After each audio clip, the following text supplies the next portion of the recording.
Your attention, please, ladies and gentlemen. You're watching Yes. So here is Dominguez. Deep to right field. There it goes. Ball game. A walk-off home run for Jason Dominguez. That was an absolute missile. The Martian does it. He put this one into orbit. He knew it immediately. The crowd loves it. Smiles for everybody, Michael.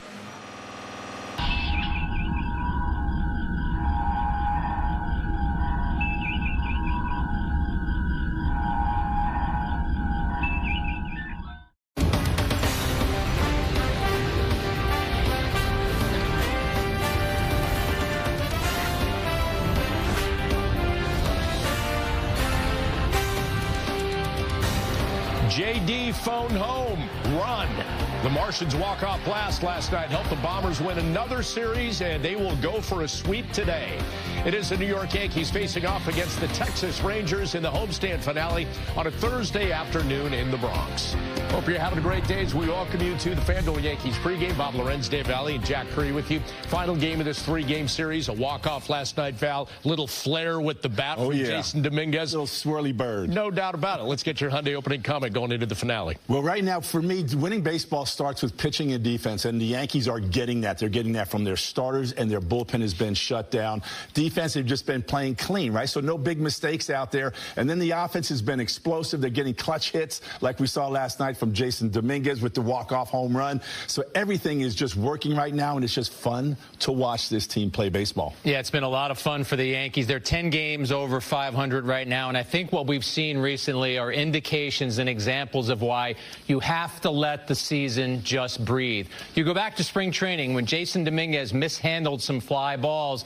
There was a segment of the Yankee universe that was creating so much noise around him. You've got to let the kid play. What does he do last night? Fourth youngest Yankee to ever hit a walk-off home run. I also want to talk about Bellinger. He struggled at the beginning of this season. Again, noise swirling around him. What has he done recently? 15-game hitting streak, hitting almost 400 during that period, and reminding teams, you don't want to pitch to Aaron Judge, you might have to deal with Bellinger. Offense looking to keep clicking today. Let's get it out to the stadium. Meredith Marakovich standing by with the Clubhouse Report, brought to you by your local Ford stores. And obviously, weather, a bit of an issue last night, today as well. What's the very latest on the game?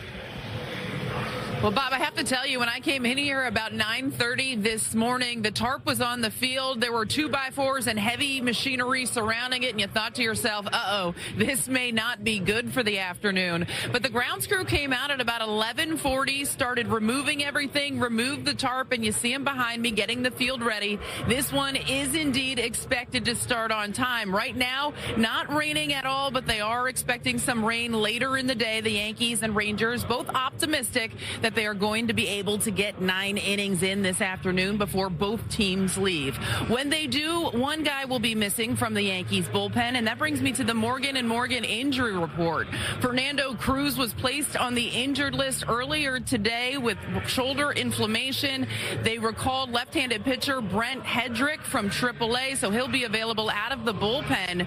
Cruz has not pitched since Saturday, and you thought a couple times Aaron Boone could have gone to him, and we found out last night that it was indeed a shoulder issue. Now, when I spoke to Fernando Cruz in the clubhouse earlier today, he said he's been feeling a little something for the last several weeks, but it was that outing Saturday against the Mets where he really did not feel right. It was concerning enough for him that he alerted the Yankees medical staff. They decided to be aggressive with the treatment. They had him get an MRI. The MRI revealed no structural damage. He just thought it was maybe something pulling in his trap, affecting his AC joint in his shoulder and causing some inflammation. So he did have a cortisone shot, and he said after he had that cortisone shot, he just felt like his arm was weak. So he's been shut down the last couple days, actually went on the field and played catch for the first time today since Saturday, and now it's about building himself back up, gaining some strength in that shoulder. Because it's retroactive to the 19th, he is optimistic that when the 15 days are up, he is going to be back in that Yankees bullpen, but that all depends how he responds and how the shoulder strengthens over the next couple of days. We will keep it with pitching and talk about today's pitching matchup. The Yankee starters have been good the last several weeks, and yesterday we knew it was going to be a good one with Jacob deGrom on the mound. Now today it is going to be Nathan Eovaldi, a guy that spent 2 seasons with the Yankees, and then thereafter the Yankees have seen him many times since, and he is off to an unbelievable start this season, pitching to a 1.61 ERA. He is riding a 12 2/3 scoreless inning streak coming into this afternoon. Earlier I asked Aaron Boone what makes Eovaldi so tough on the mound. Oof. I mean, obviously we've seen him a ton over the years. Great strike thrower. He's going to make you earn it. Still throwing incredibly hard with the split, cutter, pitchability.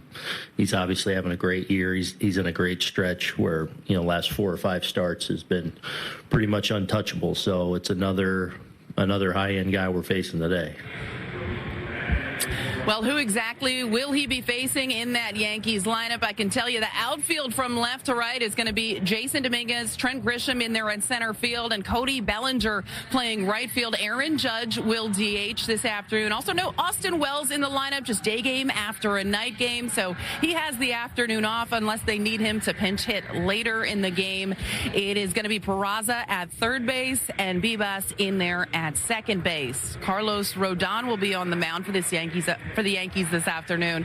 And Rodon has really put together a good season so far. And guys, he's had to pitch through some inclement weather. It seems like the weather always finds him, even though it's not raining right now. You look at his first start of the season against Arizona. It was absolutely raining in that one. Then he goes to Detroit, pitches through the snow, as you see right there. Next time out, he's in Sacramento. It is about 88 degrees, but it felt like you are standing on the equator the way that ballpark was situated. And then he had another game where he pitched in the rain with the rain delay in that one. So he's had to deal with some weather, but according to Aaron Boone, he is a guy that is unbothered by any of that, and he has pitched well to start the year. Yankees have a tremendous amount of confidence when Rodon is on the mound, and we've seen him just grow and develop as a pitcher since he came here. Guys, as we know, when he first got here, mostly fastball, slider, but now he has added to that repertoire additions that have served him incredibly well so far this year.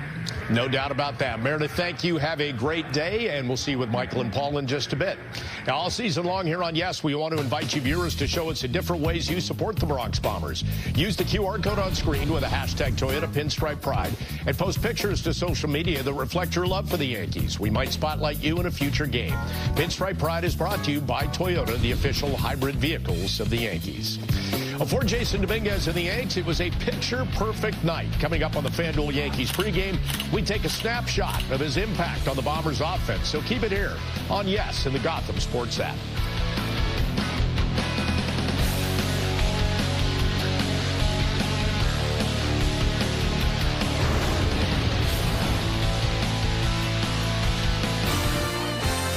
The Yankees pregame show on Yes is presented by FanDuel. New customers get $250 in bonus bets if your first $5 bet wins. The Yankees pregame show on Yes is brought to you in part by your local Hyundai dealers. There's never been a better time to test drive that Hyundai you've always wanted. Visit HyundaiUSA.com today. It's time for the pregame odds segment presented by FanDuel, and the Bombers will look to break out the brooms in the Bronx. For a same-game parlay, let's do Trent Grisham to homer, Aaron Judge to knock a hit, and Carlos Rodon to rack up at least 7 strikeouts. That parlay comes in at plus 1,004. Right now, new customers get $250 in bonus bets if your first $5 bet wins. Let's take a look at this afternoon's Yankees lineup, courtesy of Toyota. Aaron Judge in his career off Nathan Eovaldi, a .375 hitter, a couple of homers, and 3 runs batted in. Jack mentioned that Cody Bellinger has that 15-game hitting streak going. The Jason Dominguez, the big homer last night, he has 4 homers, 10 runs batted in over his last 11. And Jack, I think Aaron Boone's done a nice job. You talked about just let Dominguez play, getting him as many reps as possible, given the success that Grisham has had as well. Yeah, I think that was important for a 22-year-old kid. You want want to let him know that he is someone the Yankees consider to be a mainstay. I mentioned this last night, Bob. He signed with the Yankees when he was 16 years old, gets a $5 million signing bonus. We've heard about him for years, but he had to develop. I think the Yankees have done a wonderful job of developing him, had to deal with some injuries along the way. But one of the things that stands out for me, and it stood out in that final at-bat last night, just his plate discipline.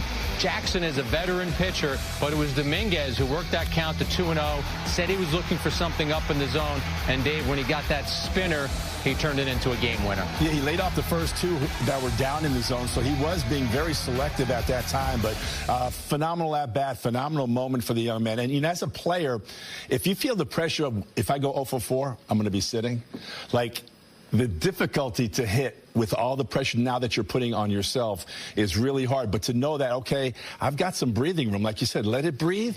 A player needs to be able to breathe, too. If I have a bad day today, I still know that I'm going to be in that lineup tomorrow, so you're not putting all the pressure on yourself. Dave, what's it like for a veteran in the clubhouse? You know, the Bellinger, Goldschmidt, Judge, they play to the back of a long baseball card, right?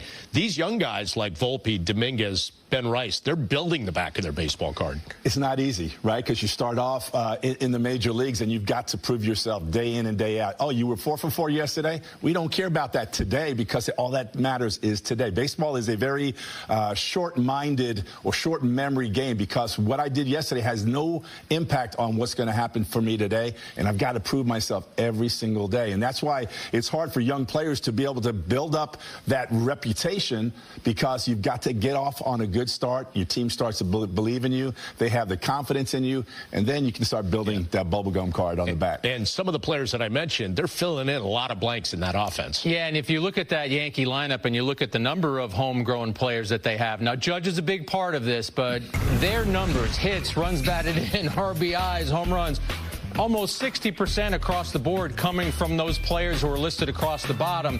And, Bob, when I see this, I think of people like Damon Oppenheimer and Kevin Reese of the Yankee organization who have been part of developing all these players because we see who Judge is now. His first year in the major leagues, he hit under 200. Rice is mashing the ball now. He hit under 200 last year. Wells had to deal with all the questions of, is he just going to be a hitter? He might not be able to catch at the major league level. So there's question marks that hover over every young player, and they're all answering those questions. And the importance of a team, right? If you want to have a winning tradition, a winning season year after year, you have to develop. Yeah. Because when you start developing those great players, it gives you chips for whether you're going to have to trade or, hey, we got enough guys here in our organization.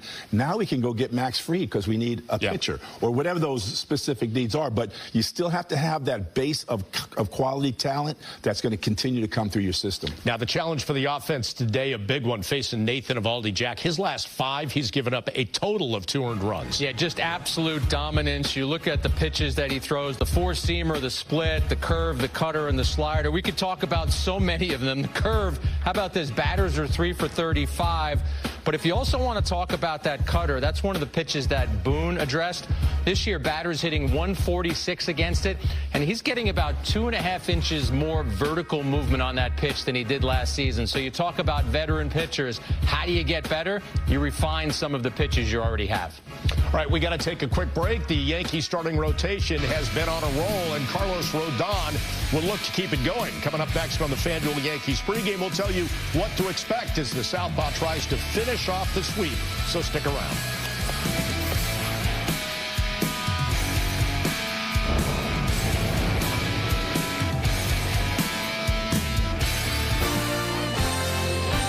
The Yankees pregame show on Yes is brought to you in part by Cadillac. Discover which Cadillac is right for you and elevate every journey. Visit your Tri-State Cadillac dealer.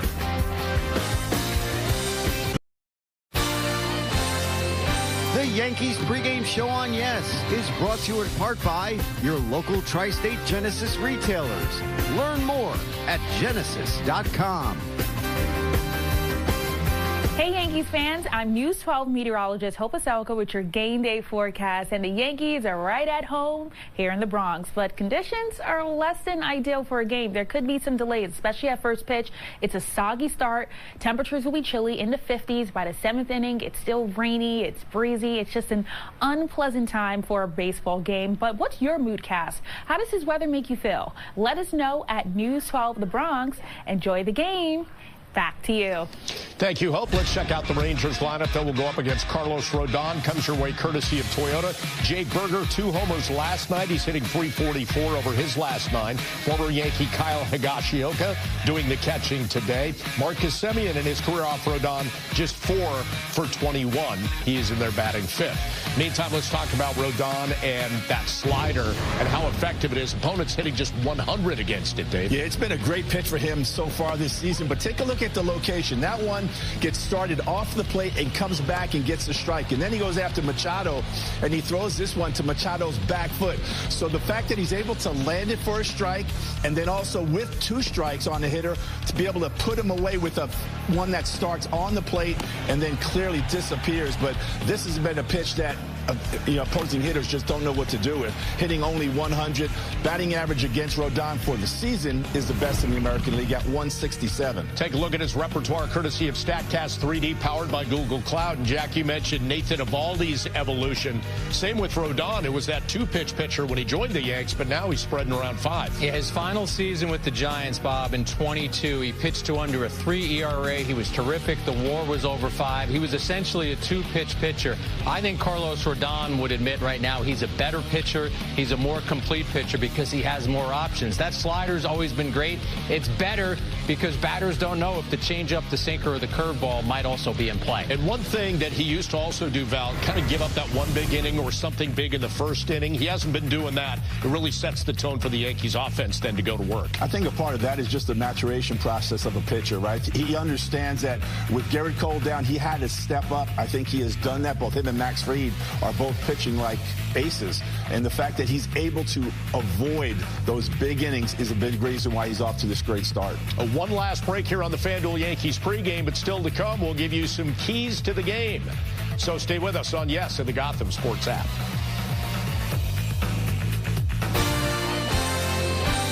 The Yankees pregame show on Yes is brought to you in part by EEP Law. Counsel that cares. Results that matter. The Yankees pregame show on Yes is brought to you in part by Morgan & Morgan, America's largest injury law firm. Injured? Visit forthepeople.com. A Fleet Week has taken off in New York, and with the U.S. Marine Corps celebrating 250 years in service, this one is a particularly memorable one that calls for a special first pitch from Dwight Schmidt, a retired United States Marine Corps colonel who surprised his son Clark Schmidt by showing up. He's also an active Delta pilot. Val, he's flown the Yankees charter a couple times, so you know that charter is taking off and landing on time, right? I love my Delta. I do love that. But he looks like a pilot, doesn't he? Looks like a pilot. Looks like a pitcher. I thought he might throw a sweeper. He might emulate his son and try and get a lot of spin on that. But, yeah, he was ready to go. And he has actually been quoted in articles saying there's a lot of similarities between a baseball pitcher and an aviator, a pilot, that you have to be focused, you have to have a short memory, and you got to look at what's ahead of you. So what a cool moment for a dad and a son. Yeah, got to get ahead. Strike one from Dwight Schmidt. Clark Schmidt learned Hit that well. landing. Make sure you landed good. No doubt. Let's talk about the bullpen backing up Carlos Rodon today. Rodon has been going deep in games. We know that. But they had to use 5 relievers yesterday, though. Jack, Luke Weaver threw just 6 pitches. Ian Hamilton just 12, but he's pitched back-to-back days. How do you see the bullpen shaking out? Yeah, I think Leiter having had a day off, that helps you as well. I look at those 10 pitches across the last week from Luke Weaver, and I do think if the Yankees are in position to close a game today, I have to believe Luke Weaver is in play. I know it would be 3 days in a row, but the pitch count's been so low. Yeah. Well, before we go, let's get your keys to the game. What do you got, Dave? For the Yankees, just lay off the low one. Eovaldi has been pitching so well, probably the best he's ever. Over his last 5 starts, his ERA is .59. That split finger is his secret weapon, and you've got to make sure that they get that pitch up in the zone. You thinking pitching or offense? Well, Judge has almost 1,000 OPS against Eovaldi, but I'm going to tilt back to pitching and go with Rodon. We just talked about the bullpen. Rodon can make life a lot easier for Boone and Matt Blake by just rolling along, just continuing to do what he has done. Give the Yankees a solid 6 innings on this messy, cold, wet day, and then the Yankees will head on a plane and feel a lot better about themselves. And I know you always focus on a key matchup, but obviously Aaron Judge stands out with his numbers against Eovaldi. Yeah, they're terrific. He's 14 for 38. He's got a couple of home runs, the OPS close to 1,000, so that's one we're going to focus on. All right, that is going to do it for us. We thank you for joining us. After a break, it's Michael Kay, Paul O'Neill with a call, Meredith Marakovich reporting, and the 3 of us look forward to seeing you on the post game. Final game of the 3-game series, Rodon on the hill. It's the Yanks and Rangers. Coming up next on Yes and the Gotham Sports app. Have a great afternoon, everybody.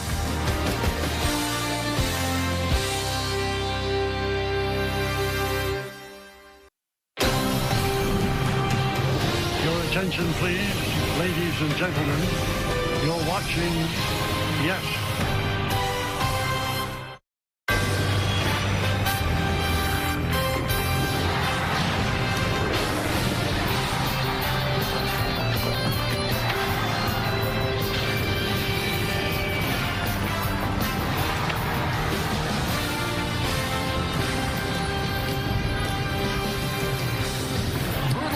Last night at the stadium, but this swing made it all the more tolerable, setting off euphoria in the Bronx. A walk-off home run for Jason Dominguez as the Yankees celebrate a 4-3 victory, as if it wasn't cold enough. Here you go, Jason. Thanks for your troubles. More of the same today. Same kind of weather. See if it's the same kind of result. It is time for baseball as the Yes Network presents New York Yankees baseball. It's the New York Yankees against the Texas Rangers in the final game of a 3-game set from Yankee Stadium in the Bronx, New York. Hi, everybody, and welcome to Yankees baseball along with Paul O'Neill. I'm Michael Kay. So the Yankees have won the first 2 games of this series. They've won 3 in a row, but they fell behind 3-1 last night, and then the long ball helped them get into it. Yeah, I mean, their offense has really been clicking lately. A lot of guys, other than Aaron Judge, doing some things. Cody Bellinger, the last couple of weeks, one of the hotter hitters in the American League. Bam, off Jacob deGrom, and then you talked about it. Hysterian. Yeah, you didn't like the way the Knicks game ended. Well, you like the way the Yankees game ended. What a way to go home. And these two have really been doing it for the Yanks. Bellinger, a 15-game hitting streak, hitting .377. Dominguez in his last 11 games, .282, 4 home runs, and 10 runs batted in. So to finish up the series, we have a splendid pitching matchup. I mean, a really, really good one. The Home Depot getting it done pitching matchup. Nathan Eovaldi never gets old. 1.61 ERA. He is dealing for Texas. And for the Yankees, Carlos Rodon, sporting a 3.17. And he's pitched very, very well, Paul. Well, Carlos Rodon takes the ball. I mean, he's in the American League leaders in strikeouts. In the American League, it leads the league in giving up hits. I mean, he has done a lot of things. And again, he's on the mound today. A tough matchup, but you got a lot of faith in the way Rodon's been throwing the ball. All right, the rotation's been great. We look at stats with Lowe's. Last 14 games, the team is 10-4. The rotation has done a 2.42 ERA, allowing 2 runs or fewer in 12 starts. They've done everything you want them to do, giving them almost 6 innings per start. I'll tell you what, a win like last night, they talk about that. They talk about that as fans, and you know what? They talk about that in the clubhouse. Meredith Marakovich revisits what they said last night. Next on Yes.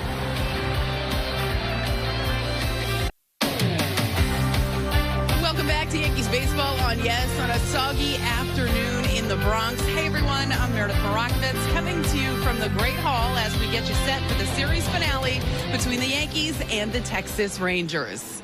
Last night's Yankees win ended in dramatic fashion with Jason Dominguez hitting his first career walk-off home run. After the game, Dominguez spoke about that magical at-bat. My personal bad, I was just looking for something up. You know, he told me 2 curves down, and then I saw that one that popped. When Dominguez walks up there, he's hit a couple balls hard. I think he should have had a homer earlier in the game. That ball he hit to right field at 105. So, you knew he was locked in, and, it's just a matter of him just getting the pitch to hit and, see what happens. You're really starting to see, just how good a talent. You see him run, you see the speed, you see the power, and he's gotten some big hits for us too. It was awesome. My first walk-off, the first one is always special. Couple notes when it comes to today's lineup. Jason Dominguez is in there playing left field. Austin Wells has the afternoon off. He'll be available off the bench. JC Escarra is behind the plate.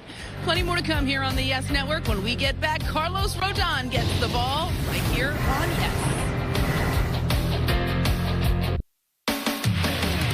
Yankees Baseball on Yes is brought to you in part by Memorial Sloan Kettering Cancer Center. By Tunnel to Towers. Donate $11 a month to Tunnel to Towers at T2T.org. By the Chili's 3 from Me, the best $10.99 you can eat. And by Optimum Fiber. Get Optimum, the fastest fiber internet. Don't take slow for an answer. The guy on the right's in the booth with me, Paul O'Neill. Yankees have taken the field. Yankees looking to sweep the Texas Rangers out of the Bronx before they head out on a long West Coast swing. Carlos Rodon taking his warm-ups. We'll take a look at the Rangers starting lineup. Sam Haggerty in center field. Wyatt Langford in left. Josh Young, the third baseman. Jake Berger, big night last night. He's at first. Marcus Semien is at second. Jonah Heim, the DH, will bat sixth. Bottom third in the order, Adolis Garcia, Kyle Higashioka, and Ezekiel Duran celebrating his 26th birthday. Nathan Eovaldi on the mound for the Texas Rangers. The numbers on Rodon. This will be his 11th start. He's 5-3 with a 3.17, 72 strikeouts in 59 2/3 innings. Paul, let's check out the Nissan Picture Scouting Report. Well, top dog, he leads all the major leagues in average against. Only 167 hitters have hit against him. An elite slider. His slider this year has been unbelievable. 49% strikeout rate, which also leads all of baseball. And JC and me, well, this is the third time Escarra is behind the plate with Rodon on the mound. Last time out down in Tampa, 1-0 win. So let's see how that works. There's the defense behind Rodon. It's brought to you by your Tri-State Chevy dealers. Dominguez in left, Grisham in center, and Bellinger over in right. In the infield, it's Peraza, Volpe, Bibas, and Goldschmidt. At third to first. Escarra behind the plate. Aaron Judge, the DH. And the veteran lefty Carlos Rodon is on the mound. Rangers 25-25. The Yankees a season high 10 games over 500 at 29-19. Haggerty digs in. He's ready. Rodon is ready. And let's do it here in the Bronx. First pitch, a strike. We're underway. Lance Barrett, the home plate umpire. Brock Ballou at first. Carlos Torres at second. The crew chief, Alfonso Marquez, is over at third. And a strike, 0-2. You know, Michael, when you woke up this morning, walked out, no way you thought we were at 12:30 going to start this game on time. I thought it would be delayed for sure. The weather was awful, but this is about as clear as it's been. It's as good as it's been since I think I've been in New York. Did he go? No, he did not.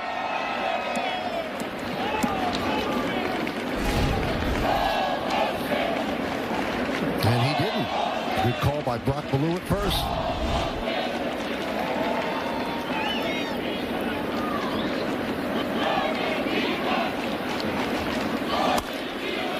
Well, Rodon kind of looks like an offensive lineman playing for the Packers in Green Bay. He's not putting on any sleeves. It's cold out there right now. It's like no undershirt, no sleeves. No nothing. Just give me the ball. I'm going to go out and start chucking it.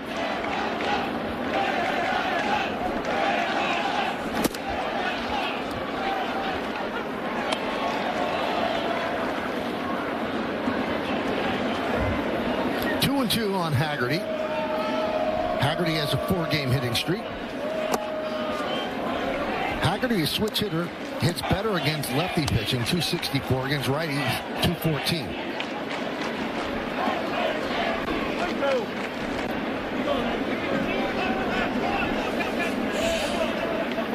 And the payoff, swing and a miss. Got the fastball by him. One away.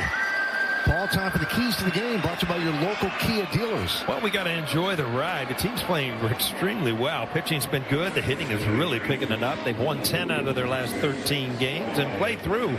It's been a tough couple days weather-wise, but the Yankees got an opportunity to sweep this series today. So maybe they're mutters, Michael. Who knows? And man down, Fernando Cruz talked about it. Shoulder inflammation, put on the IL. Brett Hendrick called up from AAA. So we got another lefty in the pen today.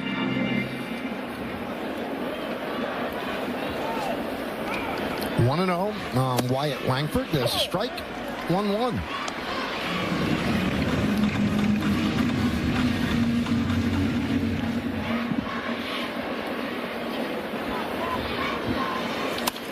Foul back. 1-2. Game time weather presented by Bigelow, the official hot tea of the Yankees. Oh, can't wait. Feels like 46.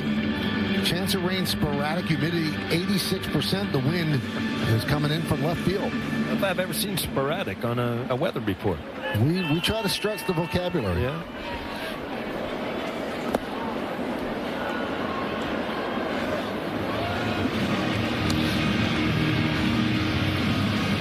Two on Langford.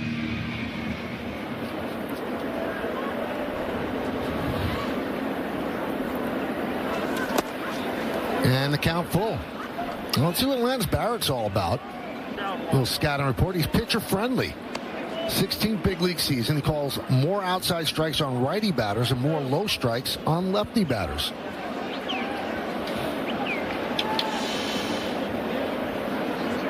And the payoff. Popped up. Goldschmidt. Out number 2.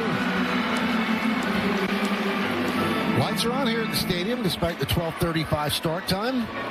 The sun right now is a rumor, so they need those lights. Overcast and gray here in the Bronx. There's Josh Young. 0-1.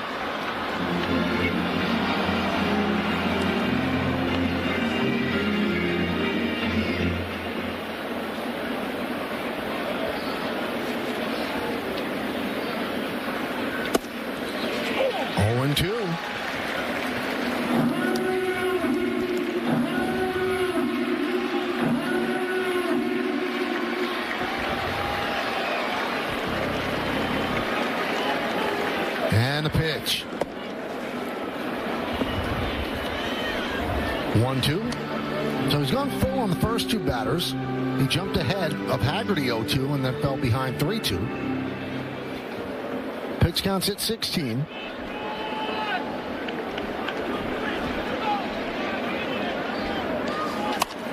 Line to right field. Bellinger is going to have to play it on a couple of hops. Not at the end of the bat, so a 2-out single for Young.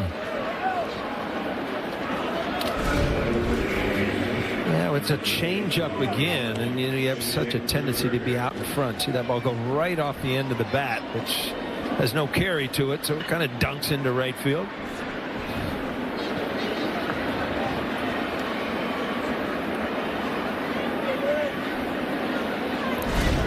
Lost a player last night with one of those swings. But he's back in the lineup. Jonah Heim. There's Jake Berger. Big night for him. 2 home runs and a stolen base.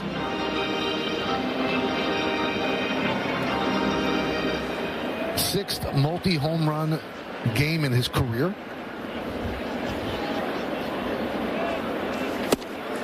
Oh, 2. He's always hit pretty well against the Yankees. Not that much of a sample size, but 13 for 39, 4 home runs, 11 ribbies.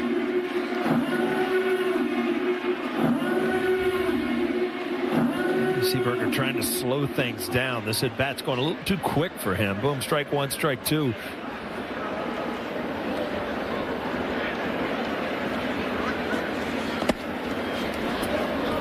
One and 2.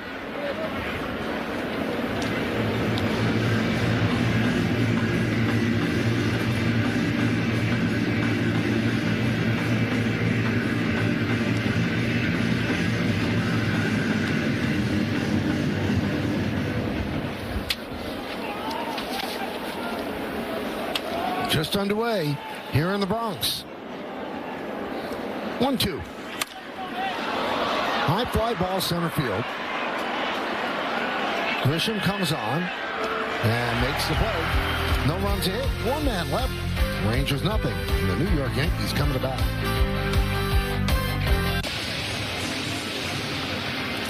Back here at the stadium, Rangers don't score in the top of the first. Now it's the Yankees' turn against Nathan Eovaldi. Trent Grisham leads off. He plays center. The DH, Aaron Judge, Cody Bellinger in right. Cleaning up first baseman Paul Goldschmidt. Jason Dominguez in left. Anthony Volpe, the shortstop. Bottom third of the order, J.C. Escara, Yorbi Bibas, and Oswald Peraza. Rodon, 2-1 career record against the Rangers. We saw him in the top of the first. And now we look at Nathan Eovaldi. This will be his 11th start, 4-2, 1.61 ERA. Excellent numbers all around. So let's check out the Nissan Pictures scouting report. Well, he's a second dog, Mike. We mentioned Rodon leading the league in average against. Well, Eovaldi is second. Hitters only hitting 179. It's going to be a tough day on hitters from both sides. A different pitcher. Not throwing it as hard as he used to. He's using a splitter curve and cut fastball, but obviously still very effective and no stranger.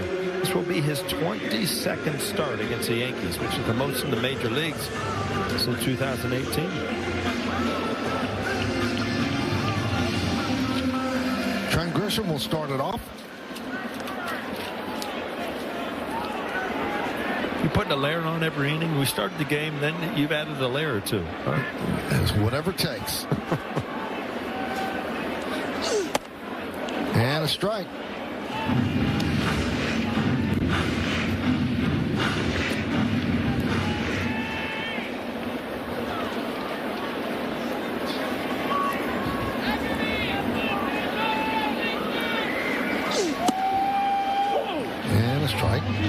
Eovaldi's 35 years old, 14th big league season, a couple seasons with the Yankees. And at the end of his second season, and undergo Tommy John surgery for the second time in his life. One time was in high school, then the one after the Yankee season in 2016. But he's come back, and he's been great.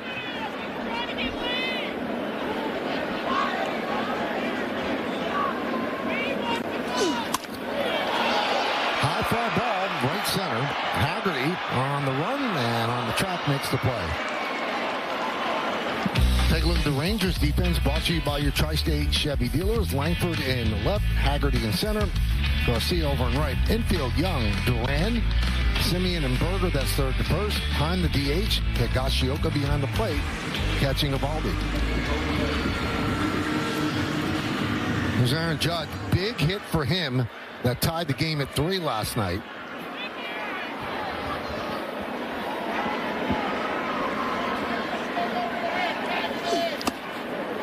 That was the 39th tying or go-ahead plate appearance in the 8th inning or later since 2017. And I bring that up because that's the most of any player in the major leagues. Yeah, that ball was scalded last night. We were really surprised. Goldschmidt coming rounding third, barely at third base when that ball got to the left fielder, but ball was cut off, ended up tying the game. You said it, Michael, kind of set up what was going to be a walk-off in the 9th.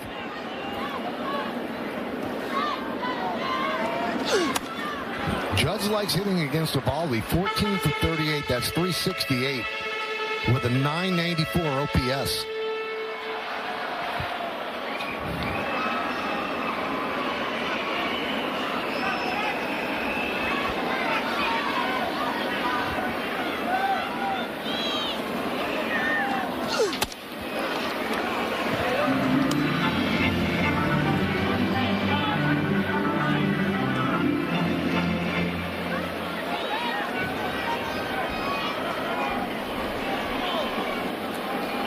And the righty deals.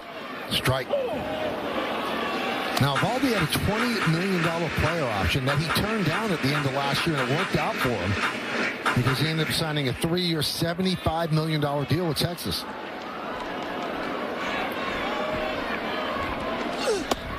And Judge works a walk.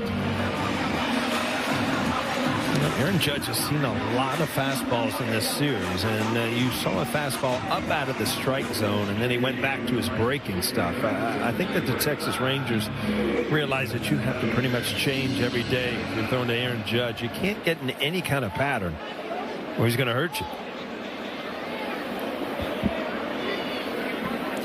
There's Bellinger, 15-game hitting streak. Rips that one foul.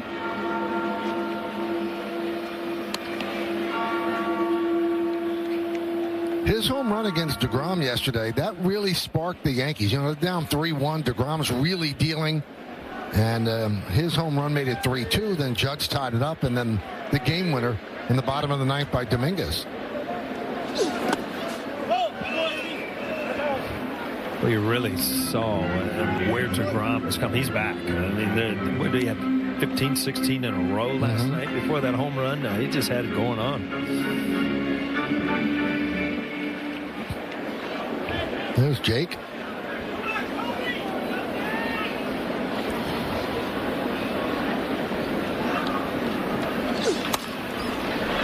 Another foul ball. Kind of barehanded for you, Michael. Didn't quite work out.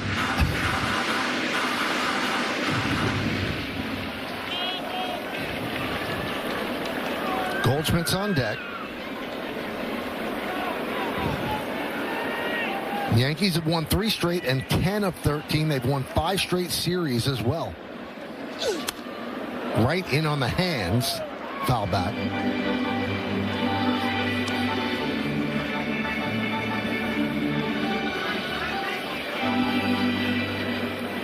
And there's last night's hero, Dominguez.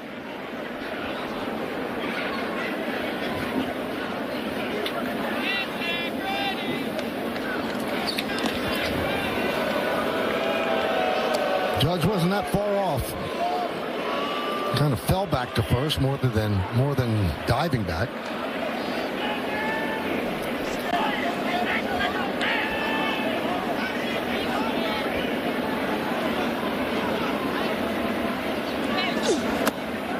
Two and two.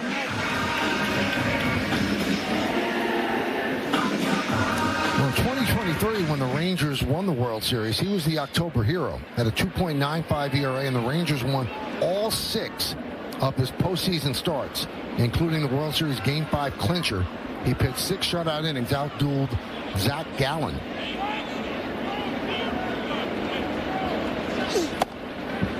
Three and two. You go all the way back to the World Series when he was with Boston. That's where he really just, everybody got respect, and it wasn't a loss. But, you know, he took the ball and just kept going out there and giving them a chance. But he's a competitor. There's no doubt about it. Swing and a miss. He gets Bellinger on the splitter, wins that battle. A tough pitch right here. Ball's in the strike zone, and then just watch the end of that movement down. Just diving away from the barrel.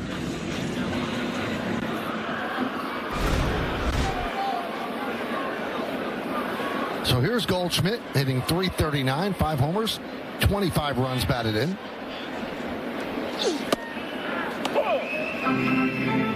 Well, you could hear Evaldi up here. He is grunting on every single pitch.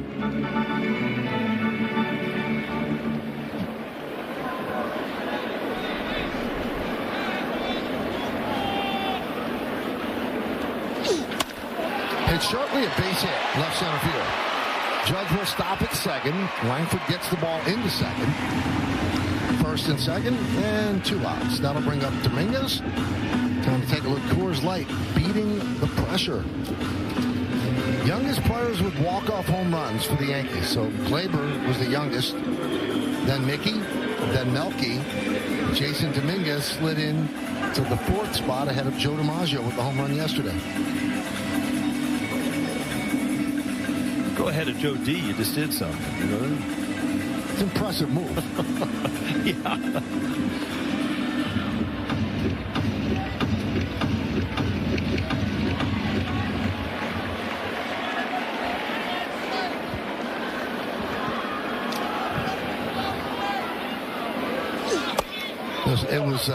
kind of sweet and endearing the way he was just so euphoric after the game when he was talking to our Chris Sheeran and said, that's the first time I've done that. I mean, it was a really exciting time for him.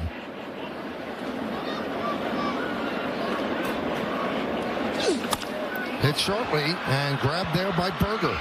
Flips to Eovaldi, and that'll do it. No runs to hit, no errors, and 2 men left on base. We played 1-0 here on Yes. Well, let's check out FanDuel's live same-game parlay. Judge going to hit a home run. Will Dominguez get a hit? Rodon, 7 or more strikeouts. He has 1 so far. Simeon fouls it back. Second inning underway, count 0-1. Some parlays are better than others. Those are all reachable, I think, you know? Well, the parlays that you win on, those are better than the ones you lose on. Yeah, well, I wouldn't know because I usually lose. Old Beulah Park Racetrack in Columbus, Ohio. I used to sneak in with my brothers. Really? Yeah. And they tell, all these horses are going to win. I don't think we ever won a bet. And they let little Paul O'Neill bet at the windows? Well, I had a big afro. I looked up older. No, I would just chip in thinking my quarter was going to turn into $1, and it never really happened. 2-2.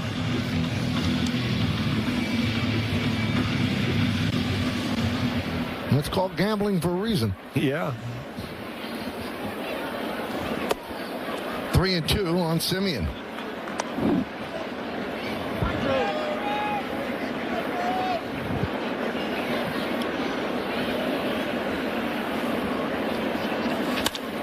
Driven out to right center field. Bellinger on the run. Makes the play. Let's check out the Verizon Reliable Performance. Lowest opponent's average against. Rodon's first at 167. His mound opponent is second at 179. That's my top dog and second dog. I went over, huh? We try to tie it all together, Paul. Yeah? Try to help me out. Here's Jonah Heim. Foul back. Jonah Heim was holding on to that bat a little tighter today. It was cold last night. Hitting it off the end of the bat. Wow. Lost those fingers. Could not throw the ball back to the pitcher. Had to pull him out of the game. You get home in time to see the end of the Knick game? I did. Wow. I should have got caught in traffic the way that ended, huh? I walked in and my son, who's 10 years old, sitting there in a catatonic state. He goes, I can't believe what I just watched. What I can't believe is you clank one off the back of the rim. It goes 20 feet in the air and comes down in the basket. That just doesn't happen. Yeah, that's a tough loss, but it's just game 1, so plenty of time to come back from it. But, you're leading by that much with, 2.5 minutes left. You're supposed to win the game. Here is Adolis Garcia. Where Garcia made a tremendous play last night on DJ LeMahieu in right field. Going towards the line on a hard hit line drive. Really struggling at the plate, but obviously not taking it out to his defense.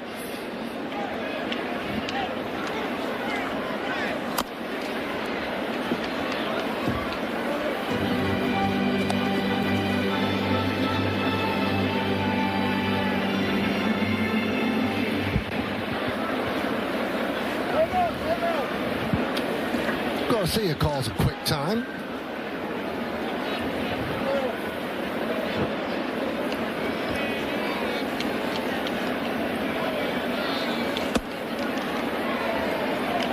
Two and one. Told you Yankee starters have been outstanding of late, pitching to a 2.42 ERA in their last 14 starts. Teams won 10 of them. And the actual starters have gone 5-0 personally.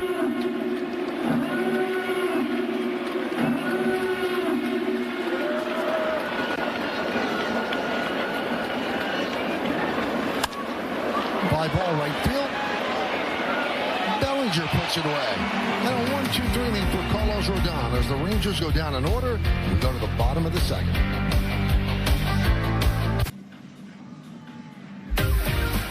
it's time for Pinstripe Pride, brought to you by Toyota, the official hybrid vehicles of the Yankees. And today's picture is of Noah Anthony, just turned 2 years old and watches every Yankees game with his dad. What a cutie. Use the hashtag Toyota Pinstripe Pride. Mention yes in pictures you post to social media to reflect your love for the Bronx Bombers. We might spotlight you in a future game. Anthony Volpe leads off the bottom of the second of a 0-0 game. Yankees looking for the sweep of Texas.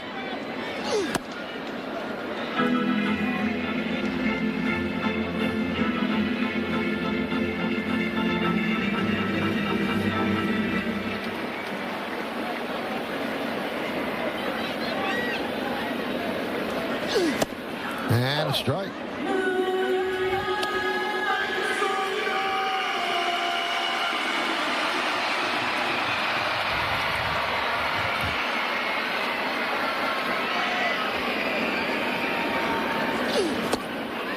One and two.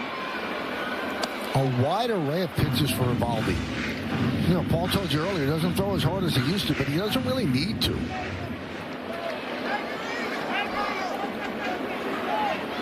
He's smart out there. He's a bulldog.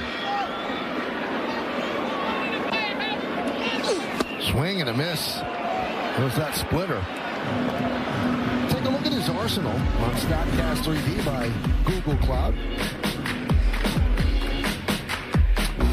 And the poor Slimer, the splitter you just saw, that's his strikeout pitch, but he really has thrown that cutter and curveball a lot more this year. That split finger, and it just dives down right at the end.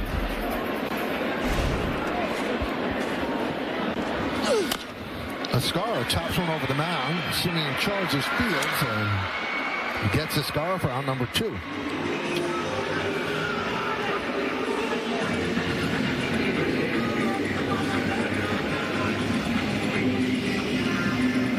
And that'll bring up Yorbi Abibas.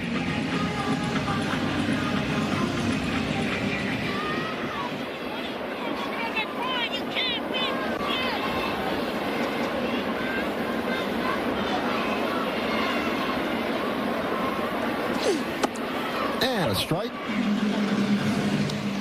DJ LeMahieu, just a day off today. Yankees are very pleased with the way he's played. So Bibas gets the start at second, Peraza at third.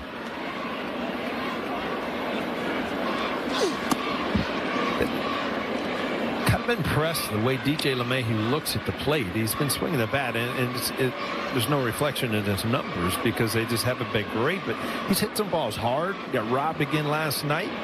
So hopefully, you know, he's turned the corner health-wise where, you know, he can have those good at-bats day in and day out.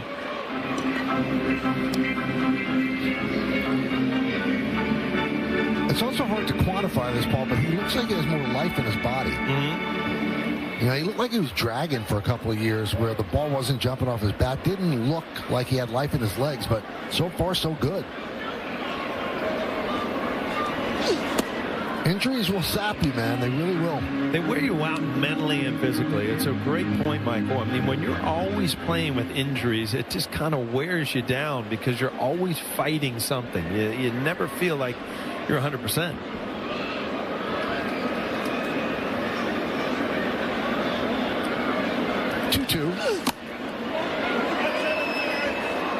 Eovaldi will kind of change his delivery. It was kind of a quick pitch, but I think that was catcher's interference, so yeah. Bibas will take first. I think it fooled Hickey. You see Hickey start to reach for that ball. Yeah, the bat definitely hit the glove.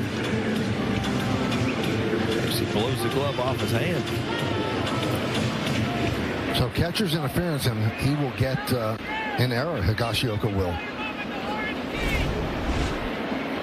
There's Peraza.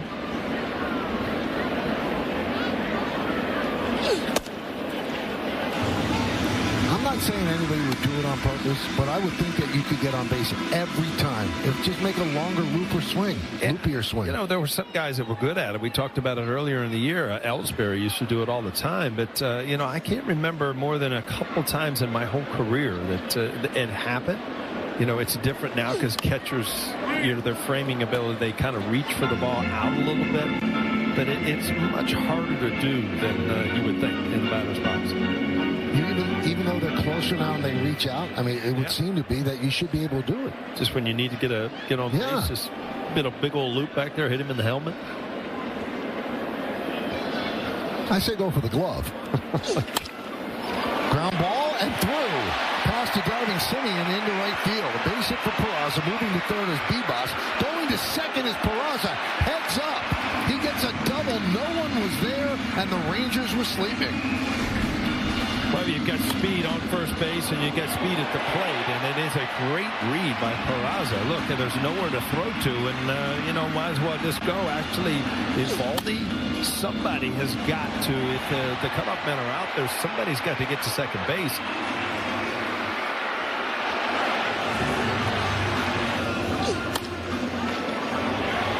When you see this play, well, Duran is going to cut off to third base, and then, the first baseman did not follow. Great play by Peraza. So early big spot. Here's Grisham. 1-0.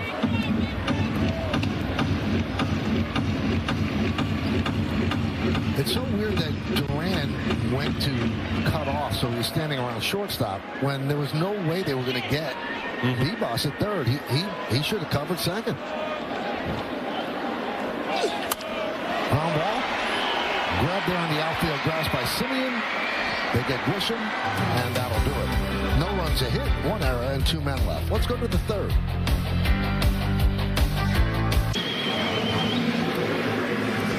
Stream every out-of-market game live or on demand, plus stream MLB Network 24/7 for the entire season. Blackout and other restrictions apply. Visit MLB.tv for details. Kyle Higashioka will lead off the third against Rodon. And there's a strike.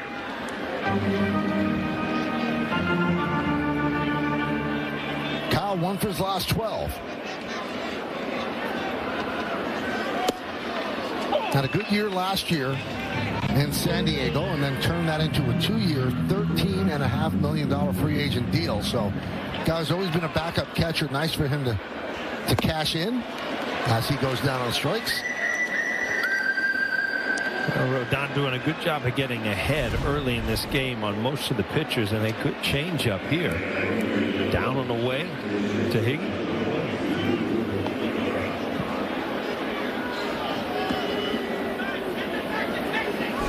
Here is Ezekiel Duran celebrating his 26th birthday.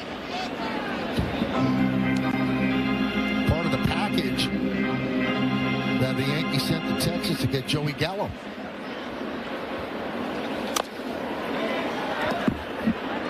He ran out of time with the eye black. He only went to one side. Duran, huh? I guess so. On one side, eye black on the other. It's a vibe. It is pretty bright out here today, though. We really need the eye black, huh? I think, you look at guys wearing sunglasses, too. Exactly.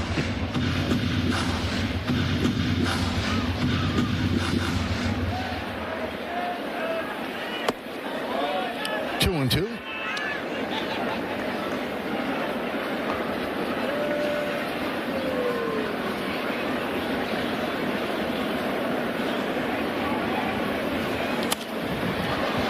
Popped up. Escara gives it a look, but it's over the screen.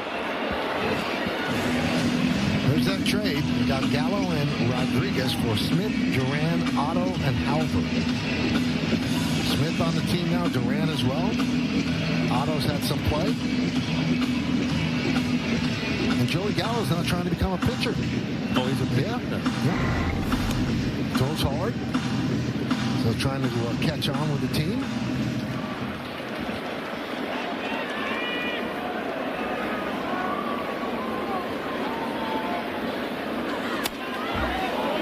He was one of those guys, just a really agreeable, nice person, and it wasn't a fit for him in New York. And some guys, that's just the case. And you could tell he wanted it to be a fit. Yes, he did. And it just, maybe you just try too hard.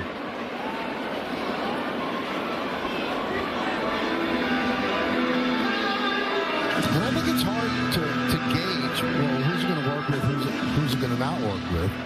you know, if you took a 30,000-foot view when you came over, well, kid from Columbus, is he going to like it here? And you did. You excelled here. And other people just, it's too much. Yeah, I love the intensity here. Plus, you know, I had a little bit of exposure to New York by coming with the Reds. I had a sister who lived here also and a brother who lived here. So it was a cool thing. I remember walking in here the first time because the first time I saw Yankee Stadium was a press conference after the trade. So, and just kind of being blown away. It's, you know, all the history that had happened in the old stadium. Duran goes down on strikes. Well, you've seen the changeup. Now you see the four-seam fastball for a strikeout. Baya upside. And you know who knew that it would fit for you? The old sitcom, Father Knows Best. Your dad knew. Oh, yeah. He said this is going to be great. It'll be the best thing that ever happened to you. I can still, it still echoes in my ears. And you know what? He was right. In the world would I ever sit in the booth with Michael Kay if I wouldn't have played for the Yankees, huh? And you know, and have the 21 club out there in left center field.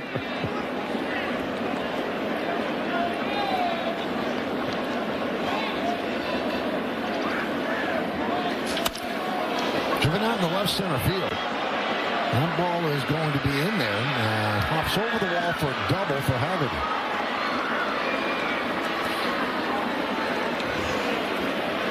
We talked about Haggerty when his swing's much better on the right side against lefties. This ball down and away, and he just hammers it to left center field. Both outfielders really just no chance.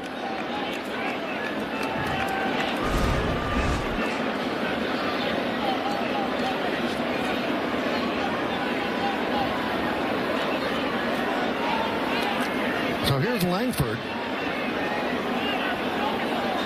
Runner in scoring position for Texas. First one in the early going. Pitches high to Langford. We're in the third inning. 0-0. Yankees and the Rangers. Rangers trying to avoid a sweep.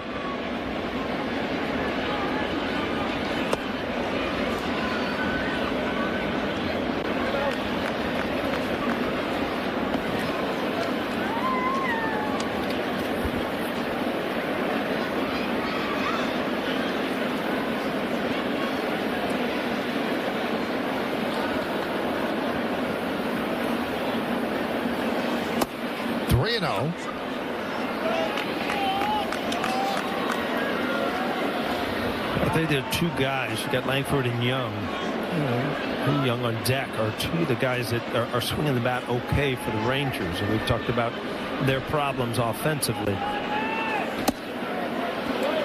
And that's ball 4. Rodon staring in. Where was that? But Langford works a walk, so they have to deal with Young.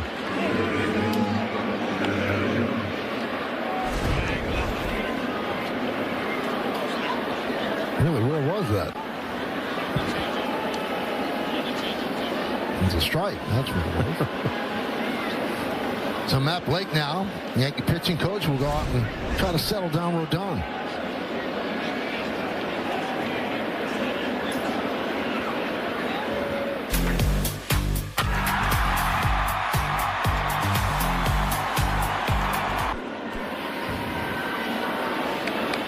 So first and second with 2 out, and Young coming to the plate.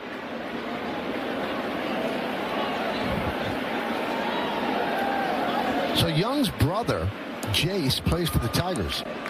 And the schedule worked out that the Rangers were in Detroit for Mother's Day. And their mom, Mary, was there, delivered the game ball with them on the field before the game. And she wore a half Tiger, half Rangers Young jersey. And Josh had a home run in that game. The Rangers won the game. And the day before, Paul, the two brothers both played third base for their respective team. And they also played tic-tac-toe that they scratched into the dirt just outside the foul line. Well, tic-tac-toe, if you're playing it, you got to be done by like the 5th inning, right? You would think, right? You only get one move an inning, right? Or you just call a cat game and start over, one of the two. Is that what you did? Is that what you call them, cat game? No. Oh, see, a tie where, you know, nobody could tic-tac-toe. We knew that as a cat game. I don't know why. I don't know what it means. Yeah, when there's no 3 in a row, I guess. But I don't know what that means either.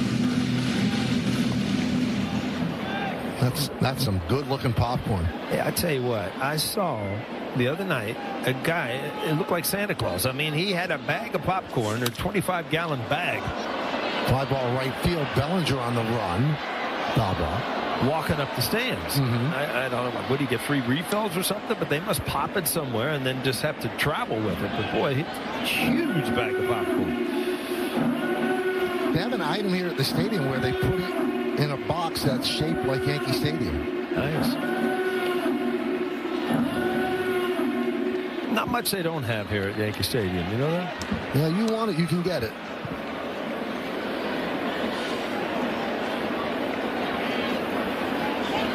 I think there's also an item that you can refill the bucket up to a certain time. Grounded to third, Peraza gets the force at second, and that'll do it for the Rangers. No runs a hit, no errors, and 2 men left on base. Let's go to the bottom of the third.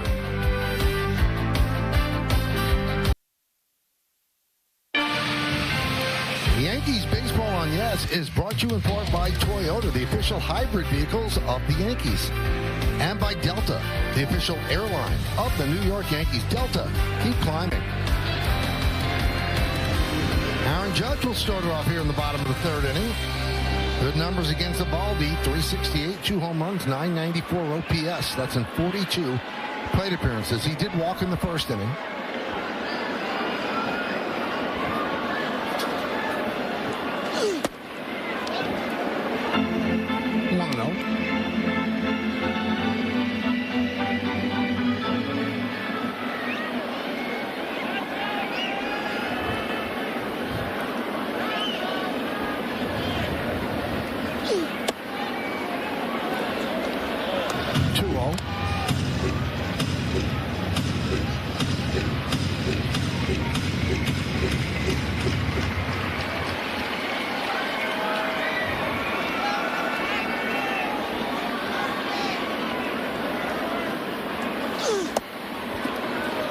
Really being careful with Judge. If we give you those numbers, you don't think Eovaldi knows that?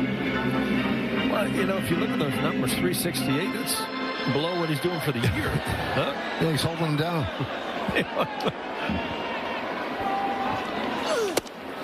So this is the 43rd plate appearance Judge has had against Eovaldi. The only pitchers Judge has ever seen more, Kevin Gausman, 52 plate appearances, and Jose Barrios, 44 plate appearances.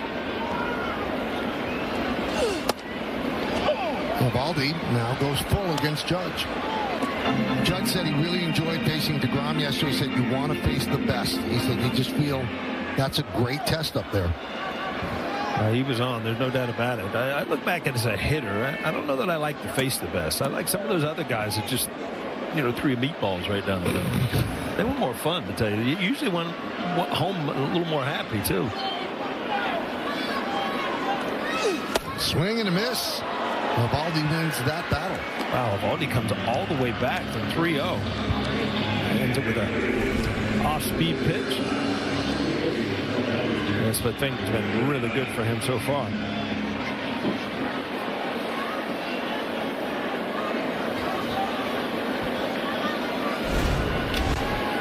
Here's Bellinger taking all the way, takes a strike. Just rested the bat on his shoulder. Had every intention of taking that one.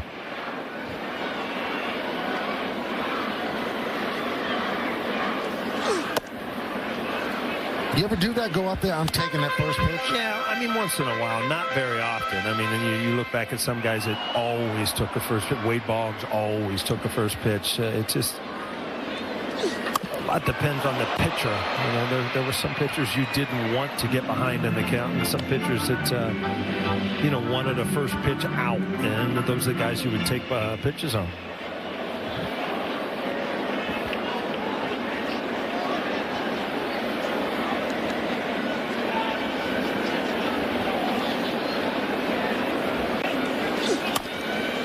Soft ground ball. Berger flips to Eovaldi.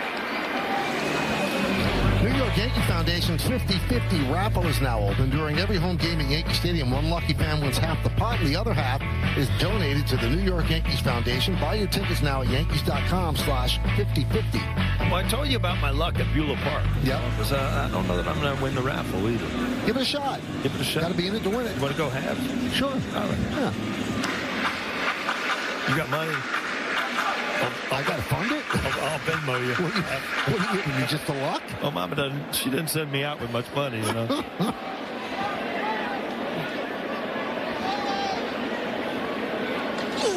Now I'm going to ask you a personal question. Have you ever gone to an ATM to withdraw money? I go to an ATM to get Natalie money because she needs money. But you do have a card and you have your little password and everything? Yeah. Okay. Yeah. Well, I usually go in. Face-to-face is much easier for me. You had to start pushing buttons and stuff. It becomes very difficult.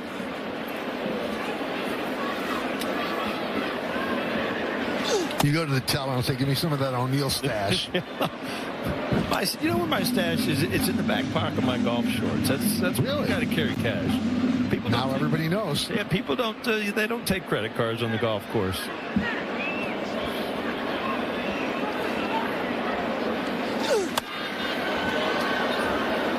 One and two. How nice is it when you put on a pair of pants, a pair of golf shorts from like last year, and all of a sudden you just, wow, the money in these things. I just forgot all about it, from last year.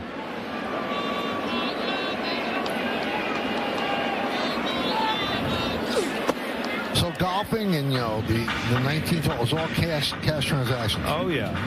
Money to the caddy. There's just no Venmo there. People want their cash. I beat you in a bet. I want my cash. Gotcha. Huh? Don't write me a note or an IOU. That doesn't count.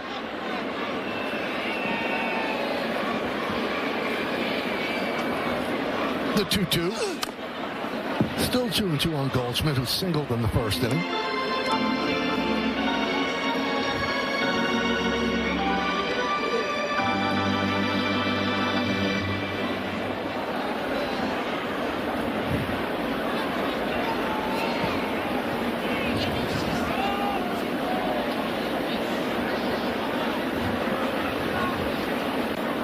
The 2-2. Grounded softly to Young. And that'll do it as the Yankees go down in order against Eovaldi. We have played 3 in the Bronx. 0-0 right here on Yes. Well, today on Yes, go behind the scenes to see the guest relations and food service operations at one of the busiest sports venues in the world. Watch a new episode of The Stadium today, following Yankees coverage on Yes and the Gotham Sports app. Jake Berger swings and misses. As we start the fourth, Cadillac scoreboard shows you 0-0, each team with 2 hits. Berger, Simeon, and Hine. As much as we're here, Michael, I guarantee if we took that tour, we'd still learn some things here. I would agree with you. Huh? Peraza gets Berger. Now, we had a special first pitch today, right, Meredith? Michael, this was pretty cool. I'm not sure if you guys are aware, but it's the start of Fleet Week. It runs the 21st through 27th here in the city, and that is Colonel Dwight Schmidt throwing out the first pitch to his son, Clark Schmidt, who will be on the mound for the Yankees tomorrow. Now, Clark did not know that his dad was going to be throwing out the first pitch, so pretty cool stuff there. Clark credits his dad, Dwight, for his mental toughness. He was deployed in Afghanistan twice. He was flying F-18 aircrafts, and there's a great picture of the Schmidt family. And Michael, he even flew the Yankees charter a couple times. He's now a charter pilot for Delta. So pretty cool stuff. That's a great story.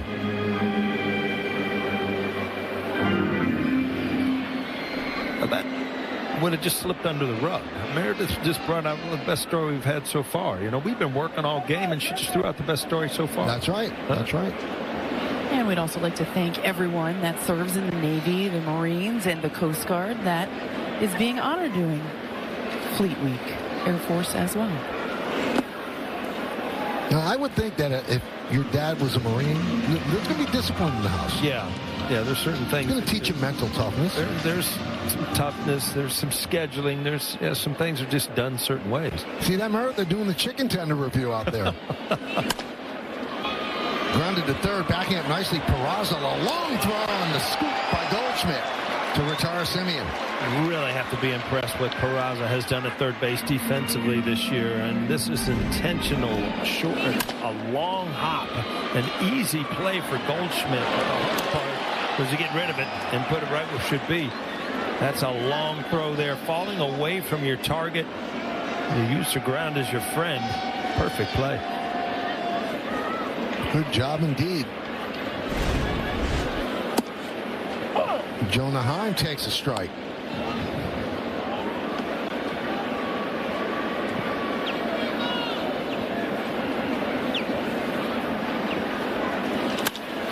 High fly ball.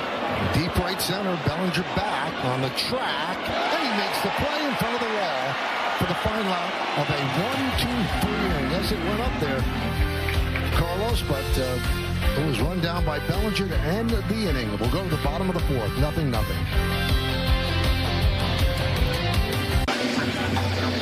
With Jason Dominguez leading off, we'll take a look at the Harzinga hitters scatter report. Well, the Jason. spaceship has landed, and it landed last night. An absolute bomb for his first career walk-off last night. And left side, strong side, hitting .308 against right-handed pitching this year. Done a great job there. And helping the captain, talking about Dominguez, Bellinger, Grisham, Rice, all trying to chip in and help with this offense. That's right, left side, strong side. Remember the Titans, huh? Mm-hmm. You knew that, though, right? Not really. Now, I want another scatter report. It's not sponsored by anybody but me. I am blown away by how good Bellinger is in the outfield. I almost brought it up earlier. It's not that easy to go left field, right field, center field, first base, and be above average at all of them. Yeah, he's plus in both every place. I remember when I first came over here, I was playing left field, and the jumps are so different. Everything's backwards. But if you watch him, he looks so natural at every position. He's just an athletic person, obviously grew up with baseball, but he does great things defensively everywhere you put him. I mean, I'm not saying that was like a circus catch, but that was not as easy as he made it seem. He covered a lot of ground to get there. And it's all about right off the bat, he gets the proper jump. He turns the right way. He does the same thing in center, same thing in left. And it's just, defense is a natural. He's just good naturally at all these positions. Well, one of the, jobs the Yankee front office wanted to do during the offseason was improve the defense of the team, and they have. Mm-hmm. This is a much better defensive team than last year. First of all, you're playing Grisham most of the time. He's a Gold Glove winner in center. That one's fouled away. Judge is much better in right than he is in center. And you can put Bellinger anywhere. Obviously, Dominguez still a work in progress. The infield's better as well. Yeah, Peraza's done a great job. Opie's just, becoming who he's supposed to become. And, when Chisholm was at second base, and he'll be back, and DJ's a good defensive player, and Goldschmidt's done a great job. So to your point, yeah, the defense much better so far this year. Dominguez really battling in this at bat. Still 2-2.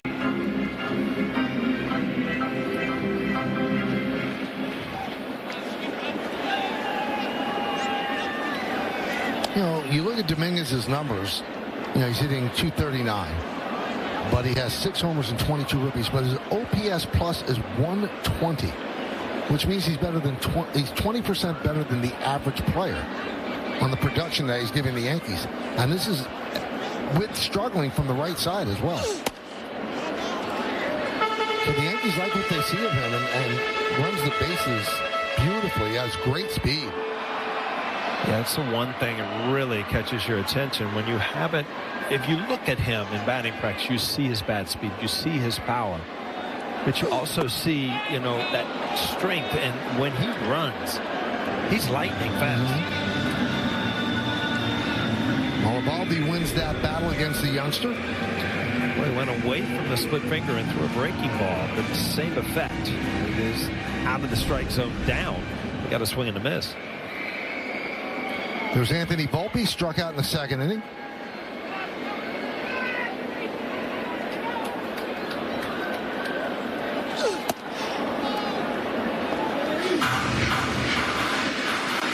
when you come into this series, and Texas was just above 500 when you started this series, you know, you have Carroll, then you have DeGrom, then you have Eovaldi. I mean, that's a tough series for hitting. I mean, these guys know how to pitch, which is amazing to me. They're at 500 right now. But if they get any kind of offense, this team's going to really explode.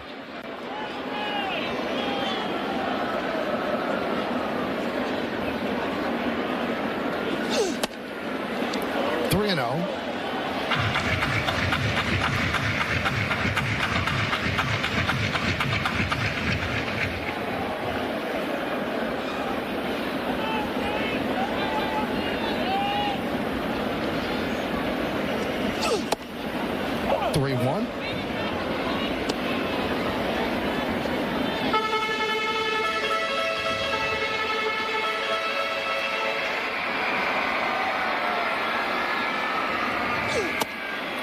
And now full at 3-2. You know, as fine a career as Eovaldi has had, with championships and things like that, perfect pitch. The signature moment of his career might end up being a great performance in a loss. So, Red Sox Dodgers, he's pitching in relief in the first 2 games of the World Series. Foul ball. He enters Game 3 in the 12th inning of a 1-1 game. Boston scores in the 13th, but the Dodgers tied it on an Ian Kinsler error. On one day of rest, Eovaldi scoreless innings in the 14th, 15th, 16th, 17th, and on his 97th pitch, Max Muncy led off the bottom of the 18th with a walk-off home run.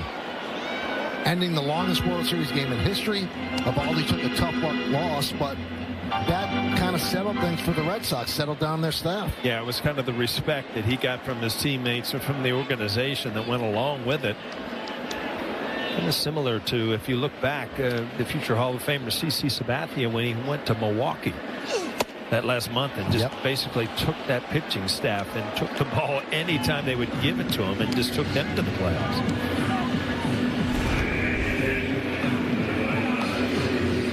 Supposed to be a cutter, kind of just stayed there, but enough velocity to get by Volpe. I mean, you know, the story you tell about CC and Eovaldi, that's a toughness and a willingness to do anything for your team. And that shouldn't be the exception, but unfortunately it is. I mean, there are stories of players right now that teams have asked them to switch positions and they go, no, I'm good. Yeah. I don't want to do it. Don't want to go past so many pitches. And when, you know, if you're playing the game of baseball and you love it, you don't think about, you know, limits on a certain day. And you look at what Mookie Betts does. He plays wherever the Dodgers ask him. What Aaron Judge did last year, moving to center field to accommodate Juan Soto. I mean, that's what great players do and great teammates do.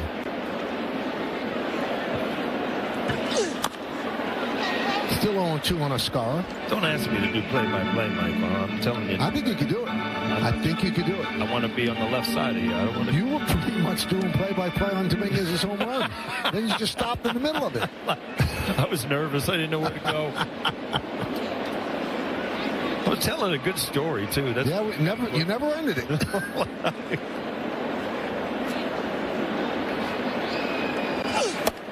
1-2 on the J.C. Escara. Bottom of the 4th inning, 0-0. Bibas is on deck.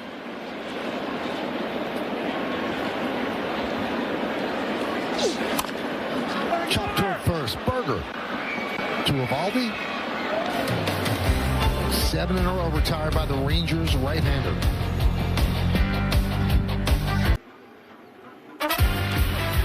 Yankees baseball on Yes is brought to you in part by Delta, the official airline of the New York Yankees. Delta, keep climbing. We go to the 5th. Pitchers duel. Rodon against Eovaldi. Here's Garcia. Big cut trying to untie it. 0-1.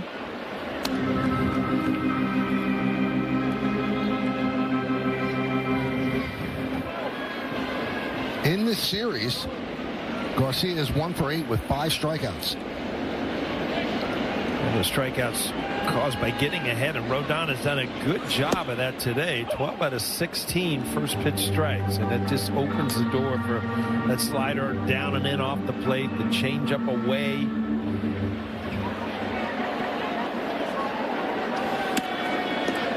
One and two.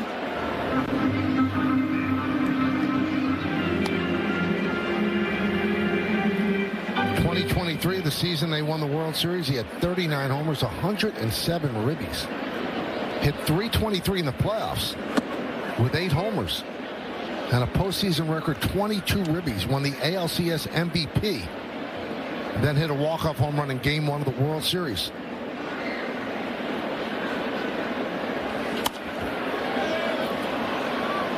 But he has not been as good since. Bruce Bochy, his manager, said he's an emotional player.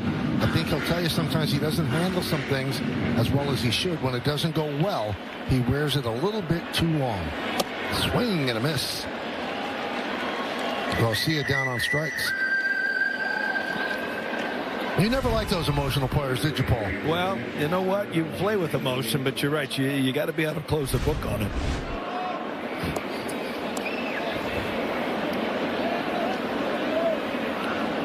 Well, Joe Torre only had one rule for you. Don't hurt anybody else and don't hurt yourself. Yeah. I remember getting called in the office one day. Joe Torre and Bob Watson. Just the same thing. You know, we got no problem with what you do, but we're going to have a problem if you hurt yourself. See you tomorrow. All right. And then you punched the wall as you left the room. How dare they, right?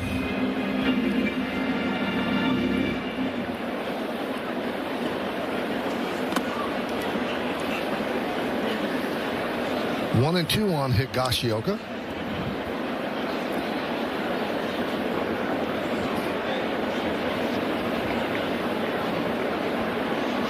When you think about it, I mean, we're talking about Joe Torre, who, in my mind, one of the greatest managers of all time. And over in the Texas Rangers dugout, another guy that's going to be in the Hall of Fame as one of the greater managers of his generation. Oh, look at these leaders brought to you by your local Tri-State Genesis retailer. So Connie Mack first. He owned the team, so he couldn't get fired. Tony La Russa, John McGraw, Bobby Cox's birthday yesterday, Joe Torre, and Bruce Bochy. I was asking somebody with the Rangers, this is the last year of Bochy's contract. Does he want to come back? And the guy kind of shrugged his shoulders, and nobody really knows. Depends if they start hitting. Also, when he takes a pitcher out, it looks like he labors going to the mound.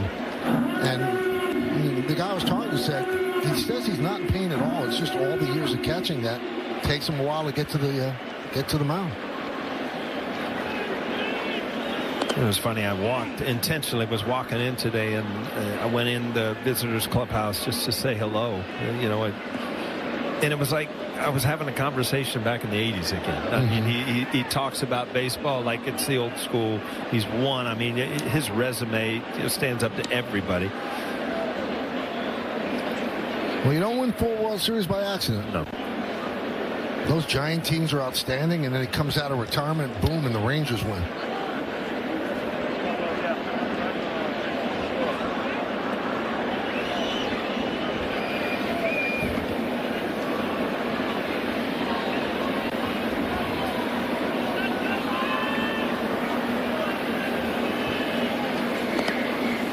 Two and two.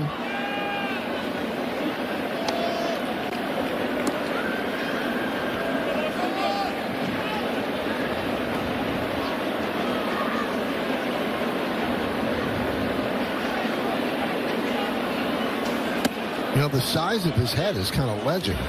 Yeah. That when he was a player, it was a specially made helmet over an 8 size, that he would have to take that helmet from team to team and have to spray paint it. Like they just couldn't make those helmets. Yeah, when you look at a hat size, if you don't know what we're talking about, it always starts with a 7, 7 1/4, 7.3, 7.5. He just went straight to the 8s. Strike 3. What an inning for Rodon as he strikes out the side. Garcia, Higashioka, and Duran. We're halfway through. We go to the bottom of the 5th. You know, I made the mistake, Paul, of bringing up the size of Bruce Bochy's head. So now our truck wants to compare, because you always talk about the size of my head. But it's a misconception because I only have a 7.5. Bruce is an 8 and an 1/8. I have a long head, like a freaky Mr. Ed. He's got a big head. I wasn't even going to tap into this conversation. You know what? Vivas hits one deep to right field. Ball is gone. See ya. His first big league home run gives the Yankees a 1-0 lead.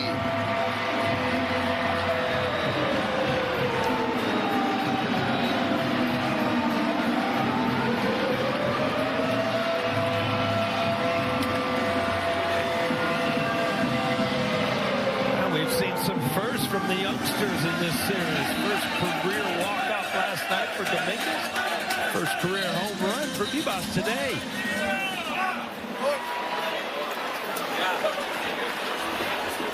Let that sink in because your emotions go through the roof. You remember your first hit. You remember your first home run. Broken back grounder, backhanded by Evaldi, and he gets Peraza.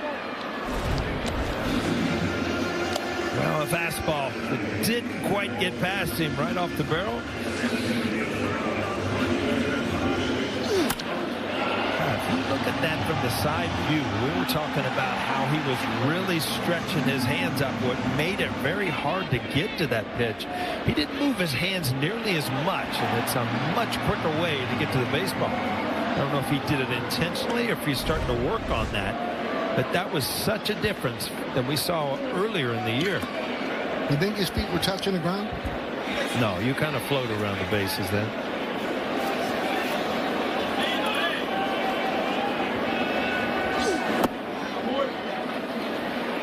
One and 0. Yeah, see, there's not nearly as far to go to get to the ball because he did not lift his hands and kind of wrap around. Great swing. I'm sure it's a great feeling.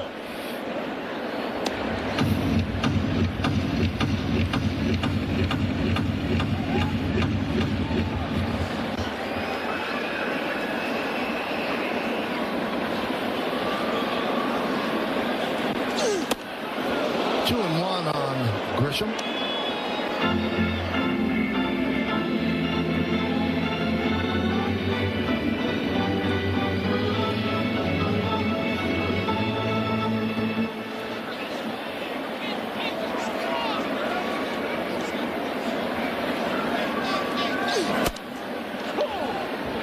Two and two.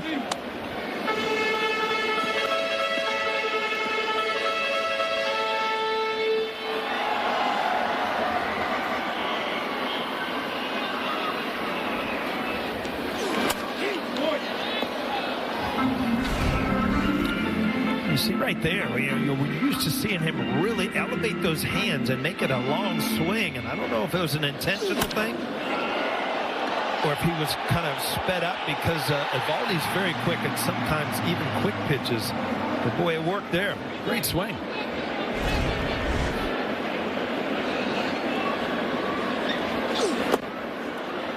Three and two.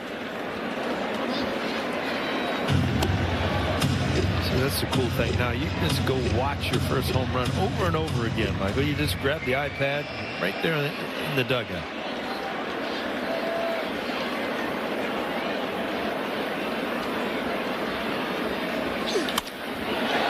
Past a lunging Simeon, a base hit for Grisham.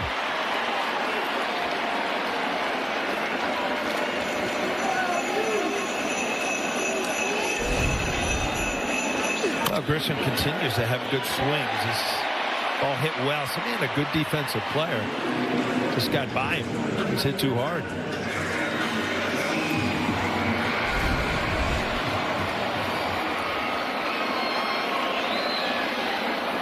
So Grisham on first with one out. Here's Judge. Judge 0 for 1 with a walk. He struck out in the third.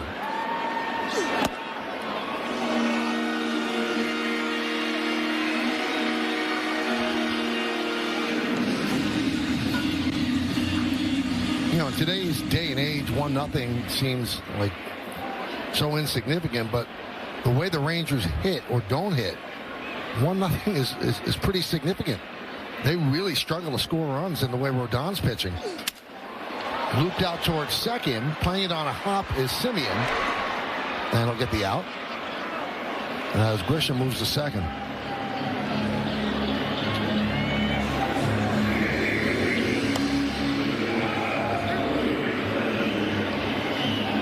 Now, is that classy? Yes, right there. I mean, you just got jammed. You just made an out, and you have the awareness to stop and congratulate a young player.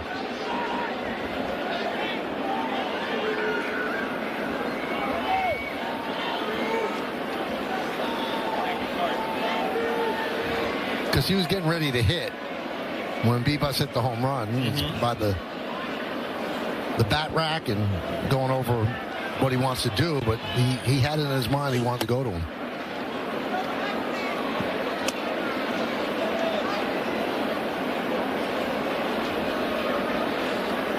One 1-0 on Bellinger. He's 0 for 2. He has a 15-game hitting streak coming in.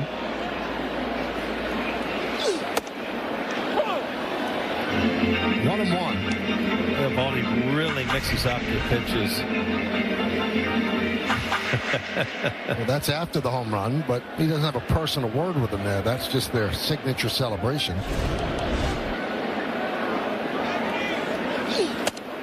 Wade did that one 1-2.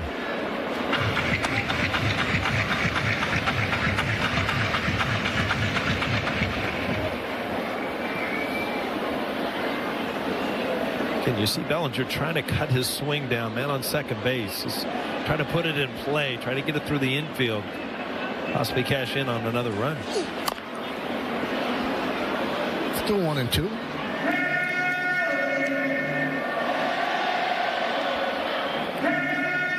Goldschmidt on deck.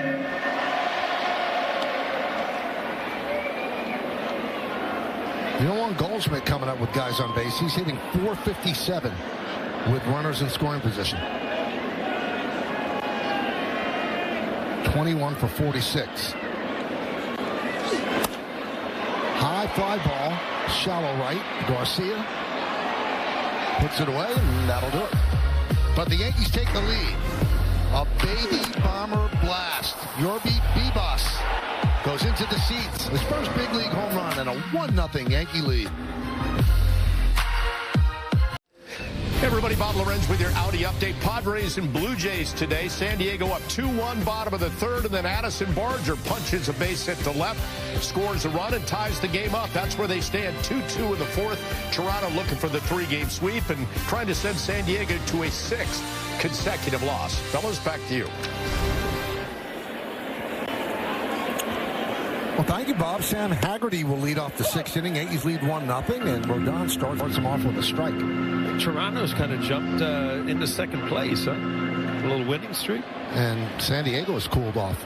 Which is really weird because they got one of their better players back. Camaro out in center field, and he's having a good year, but the team itself not playing nearly as well. Haggerty takes a walk around the home plate area to get his bearings. Count 0-2. He doubled to left center, bounced the ball into the bullpen. That was in the third. Popped up, shallow right. And Bellinger comes on to make the play. Let's take a look around the majors. Riley Green, last 21 games, has been red hot. Hey, the Tigers have been red hot. Emmanuel Clase, looks like he's found it again. 5 saves, 0.93 ERA last 10 games. And the Rockies, Yankees are facing them next. 8-41 record this season. They are on pace for just 26 wins. So the White Sox have a chance to not live in infamy for that long. Wow. White Sox lost 121 games last year, and the Rockies are essentially saying, hold my beer. Yeah, that's right. We're on our way. The Yankees will have a 3-game set against the Rockies starting tomorrow night in Colorado.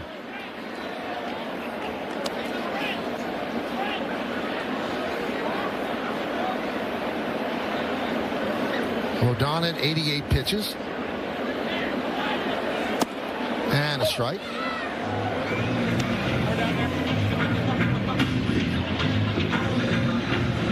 Michael, we're not making the trip to Colorado, but we all know about, Colorado being the home run haven, ball carrying.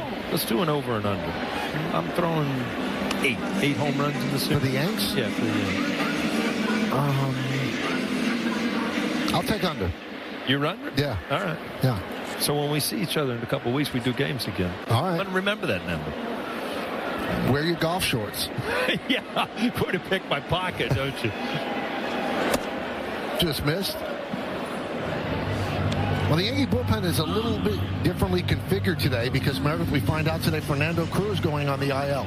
Michael, there were a couple spots where you wondered why Aaron Boone wasn't going to Cruz in the last couple of games. We found out that he was dealing with some inflammation in his shoulder, officially placed on that injured list.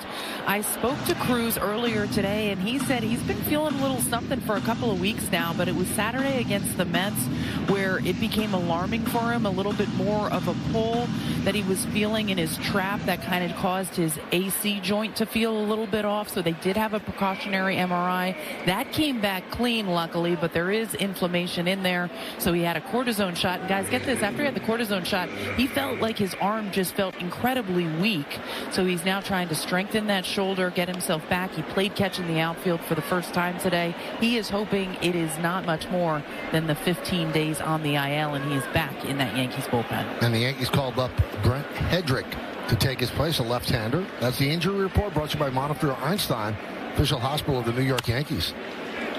You know, I talked to a couple of people after Fernando spoke about getting an injection in the AC joint. Yeah. I don't know if you've ever had it. I heard that it's excruciating. And that's why his arm felt kind of dead after he got it. Yeah, I've had some cortisone shots. They're never fun, but, you know, if they work, they're unbelievable.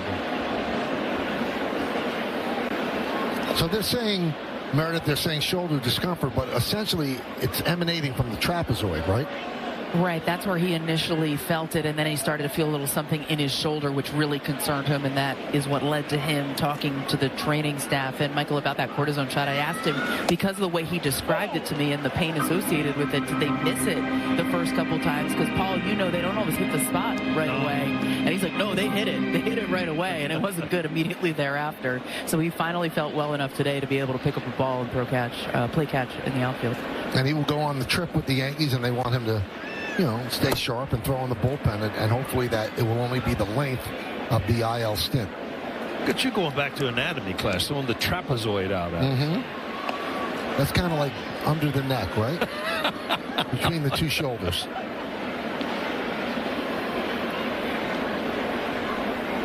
Now, Paul, full disclosure, he asked me where that was today. Exactly. Right. Because I don't have one. No. That's the reason. I think with the intense amount of training, you definitely have one. You just well, you hit why I don't.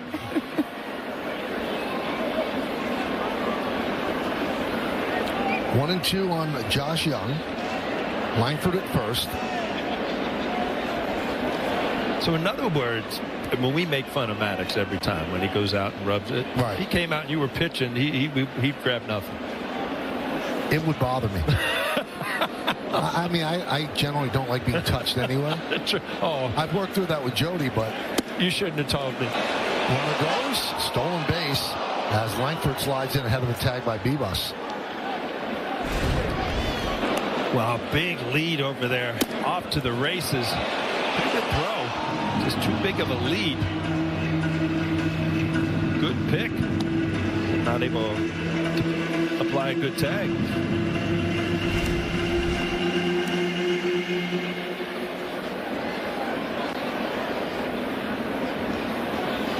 Now 1-0 game. All of a sudden, man on second base. And Jung and Berger coming to the plate. So this is a tough spot for Rodon.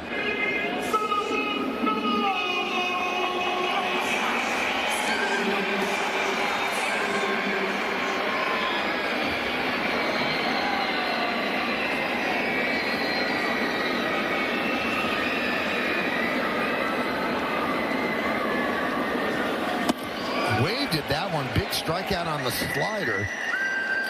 2 away. Well, that's the 6th strikeout for Rodon. 6 Yankee strikeouts brought to you by Audi and the 2025 Audi Q6. Visit your local Tri-State Audi dealer today. Yeah. The strikeout of Young was his 7th. It's been good today. I mean, the fastball changeup and that last slider as good as you've seen all day. I mean, a nasty breaker down and in a big situation. So Matt Blake wants to talk to him with Berger due up. Yeah, Berger had a big night last night. We talked about a couple home runs. We got Semien, who's really struggling offensively, on deck. So, you know, are you going to go after Berger, or are you going to try to kind of pitch around him, and maybe he'll go out of the strike zone? A fast and reliable connection backed by a 100% U.S.-based workforce. So you get the best customer service experience possible. Spectrum. So right now it's Berger who will dig in. First base is open, 2 outs, runner at second base, and as Paul mentioned, Semien, 7 for his last 50 is on deck.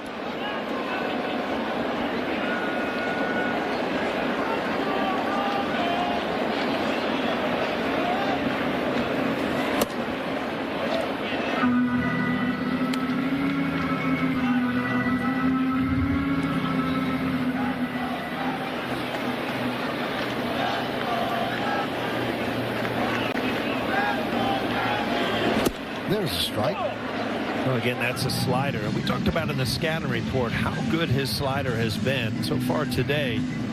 0 for 8 with 3 strikeouts on that slider.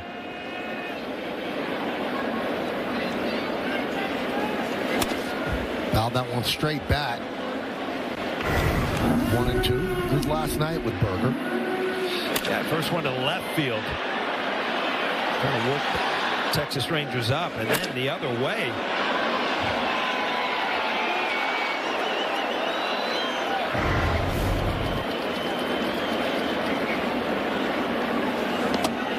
That one gets away from Escara.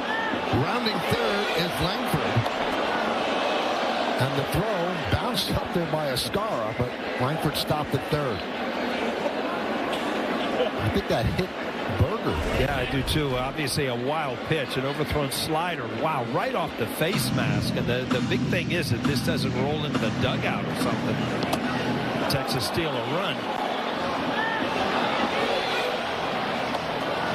I actually think Escara, let's take a look at this. That's a lawn dart right there. Just didn't want to throw it hard. Runner at third now. 2-2 count. Swing and a miss. Got him on the change. Big time pitching by Rodon. 6 solid innings of shutout ball. It's time to name that Yankee. Brought to you by Prevagen, made for your brain. 287 starts. 124 and 105, 3.78 ERA. So he played for the Yankees from 72 to 75, and then the Pirates, and then modeled many uniforms. Wow, that Seattle Mariners, I had to look at that twice. That's the old logo. I didn't even recognize it.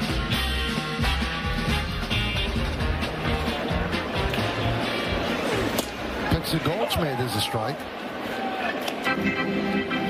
What, 105 pitches, Rodon. That was probably the toughest inning he had. He's probably done for the day, but you don't see anybody up in the bullpen, so might have to stretch him out. You know, question to you, Michael. I mean, you've used Weaver 2 days in a row, but one outing was 2 pitches, one outing was 6 pitches. So, you know, is he still available, or is Williams the guy to try to close this game out if the score stays where it is? I think it's Williams. But if they had to go to Weaver, I think they could. That wouldn't be exactly be abuse.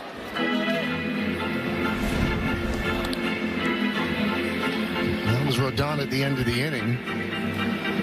Yeah, you don't usually see pitchers, you know, with smiles and hugs and things like if they're still in the game. But again, nobody up in the bullpen. So down goes Goldschmidt.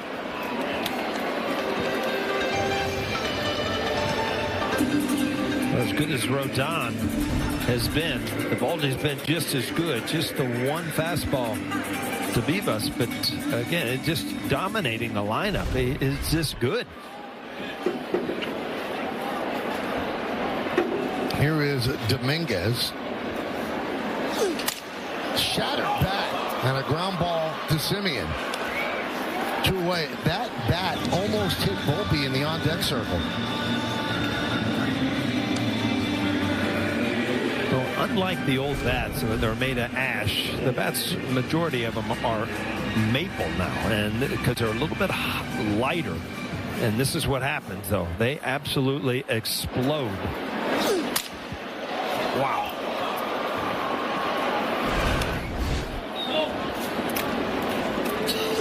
Volpe shows bunt, takes a strike.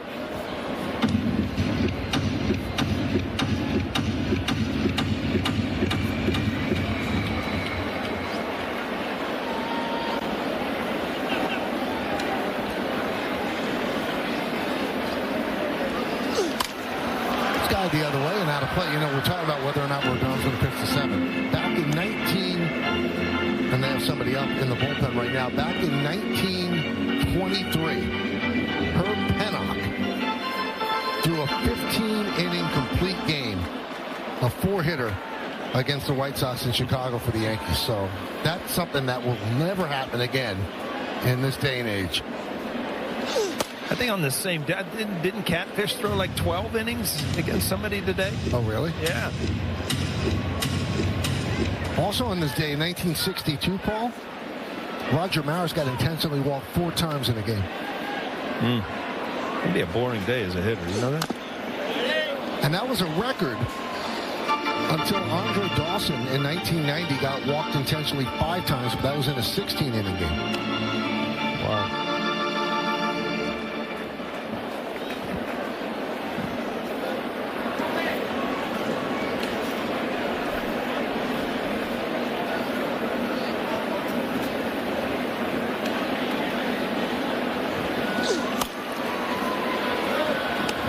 See on the bottom of the screen just then the Dairy Queen blizzards? I could every day. You perked up, huh? Every day I could. Doesn't matter, weather, cold, hot. Today I'm freezing. I'll go to Dairy Queen, have a Heath Bar Blizzard. Wow. See, I was the cookies and cream blizzard. Yeah, that's nice. Ground ball up the middle and through for a base hit for Volpe.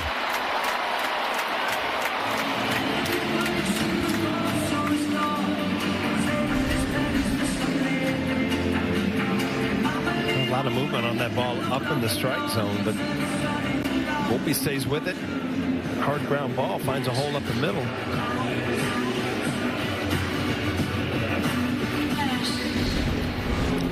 Well, here goes Mike Maddox, so what do you think? Oh, yeah, well, we got the shoulder rub. Let's see. Absolutely. Oh, yeah.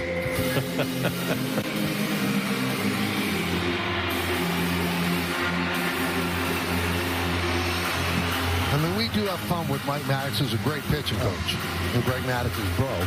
But if somebody was talking to me, I would cringe. It would just drive me crazy. Don't do it. Don't do it. I would look at the guy.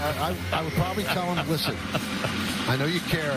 Don't touch me. But you might just drop him on the mound. No, because I'd be a good teammate. But I would tell him later on, I can't. No, the Bronx might come out of you. Right there and there.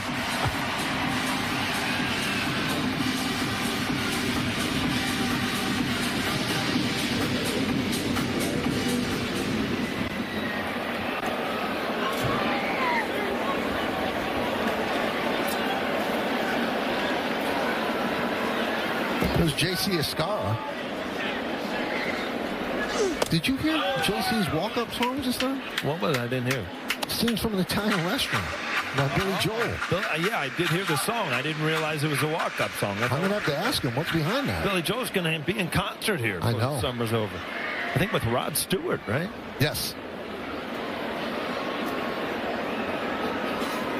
I'm going to ask JC, are you Anthony? Do you work in a grocery store? Are you saving your pennies for Sunday? What is your favorite Italian restaurant, by the way?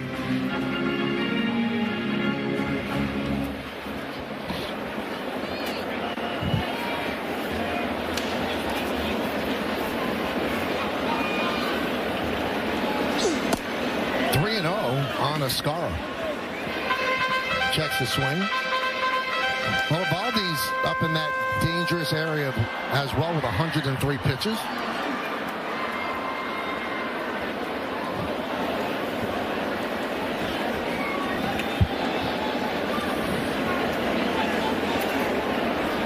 Well, they green light him. Taking all the way, 3-1.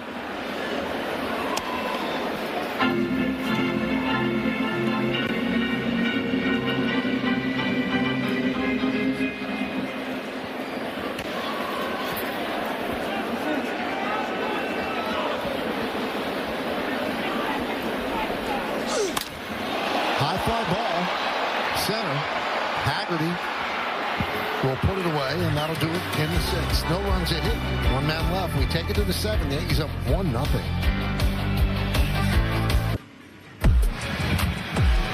Well, it's time for the bullpen budget, brought to you by Citizens. Make sense of your money with Citizens. Yankee bullpen's been used a lot in the series. So yesterday, Weaver threw 6 pitches, and Loaizaga 25, Hamilton 12, De Los Santos 25, and Tim Hill 17. One of the guys who wasn't used, Mark Leiter. Well, he's coming on to pitch the 7th for the Yanks. On the forward scoreboard, Yankees lead 1-0, and I have to correct a mistake. Several people pointed out I got my Billy Joel songs messed up. It wasn't Scenes from an Italian Restaurant. It was Anthony's song, Moving Out. Ah, okay. So I apologize. I did hear some Billy Joel, but you know what? You sparked my memory of Italian Restaurant. And the pitch to Simeon is a strike. So, Paul, another really solid, strong outing by Carlos Rodon, whose ERA now dips under 2.9. Yeah, I mean, it's more than just solid. I mean, 6 shutout innings. I mean, we know the Rangers' offense is struggling. As you see a base hit, soon as we say that up the middle to lead off the top of the 7th. But Rodon was really good. His slider was great. Had a good changeup, overpowering fastball. He has just learned to pitch with more than 2 pitches.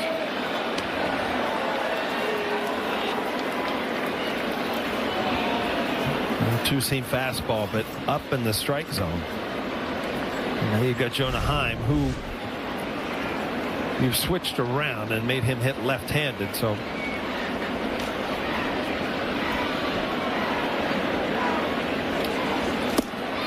Heim swings and misses.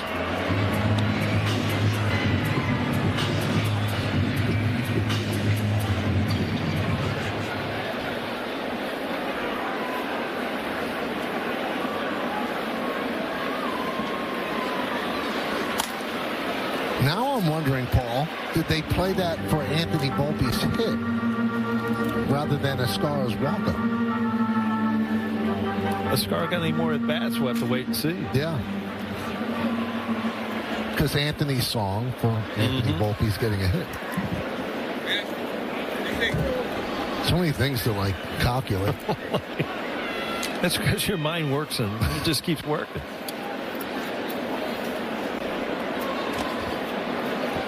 Chasing back Simeon. Yankees lead 1-0 on the Bebas home run in the 5th inning.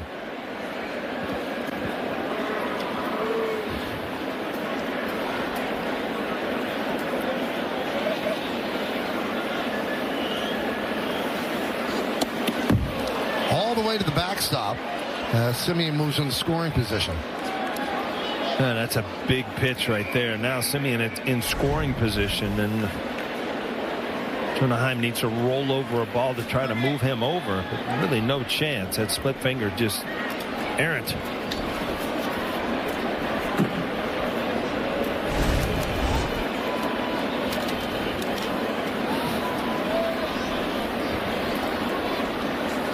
Swing and a miss. Big strikeout on that splitter. Heim down swinging. Well, he went right back to that split finger. A little bit better here. Great pitch for the strikeout.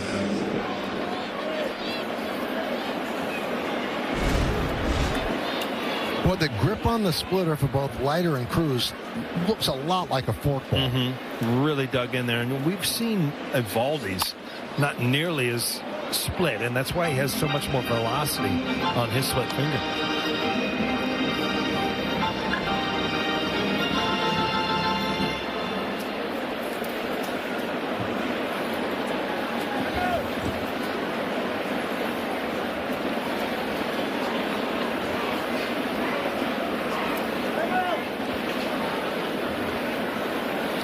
Garcia calls time. Yankees trying to sweep the Rangers, trying to win their 4th straight game. Ground ball. Volpe. And Simeon had a dive back to second. 2-away.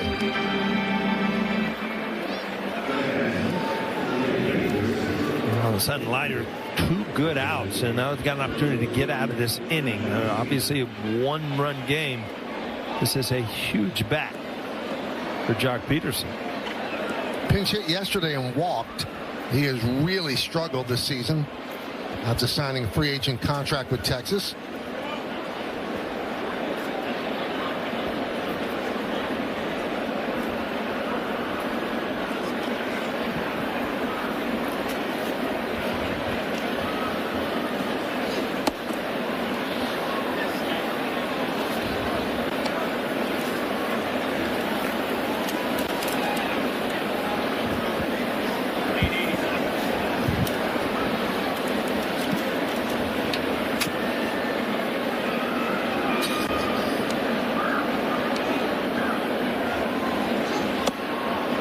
On Peterson.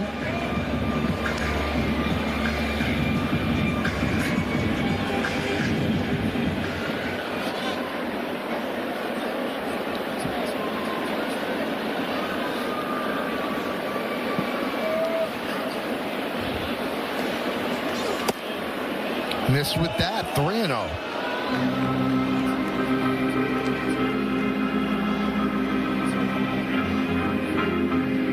So Ezekiel Duran's on deck, but they could send up Josh Smith to pinch hit for him. And that's what they're going to do. There's a strike, 3-1.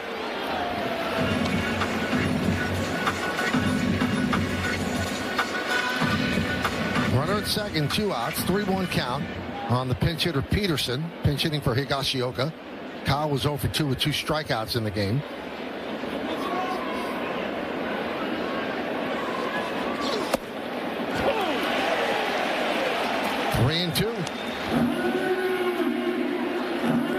We're in the 7th inning. The only run on the board, a Bebas home run, his first big league home run. That came in the 5th inning against Eovaldi. 1-5-0 for the Yanks, 0-3-1 for the Rangers. Well, do you go for the strikeout with the split finger, or just try to muscle a fastball by him?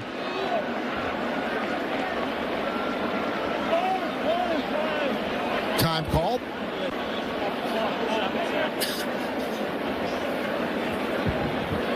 They shut off the clock with 7 seconds. They shut off the clock with 7 seconds. You could hear the umpire saying they shut off the clock with 7 seconds, so they're going to reset.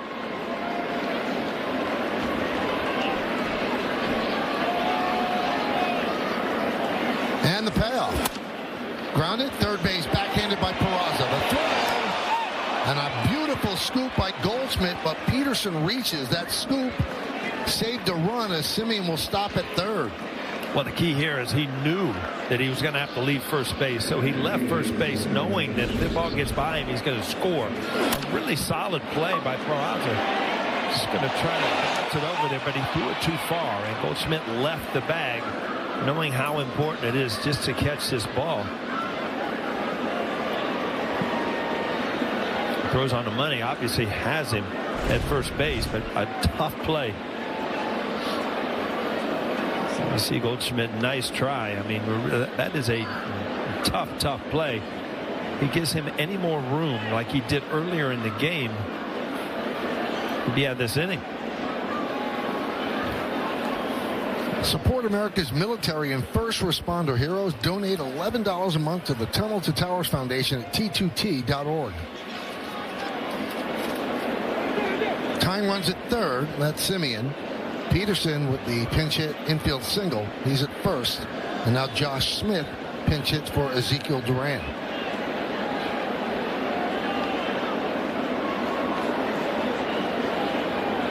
And when you send lefties up against Leiter, you're kind of playing into his hands. He's good against lefties this year.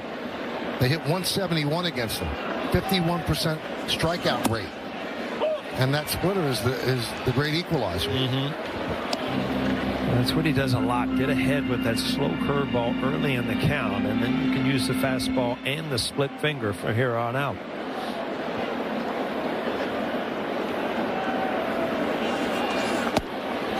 There's that splitter, waves right through it, 0-2. Great job by Escara there. That time, a swing and a miss and to block that ball. I mean, a lot going on for a catcher here.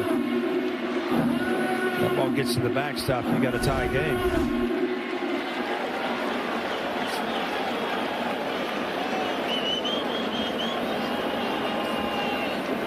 I think Escara is getting the sign from the dugout. If they try a double steal here, just probably go ahead and eat it and just give it back to Light, or allow him to try to get out of this by himself.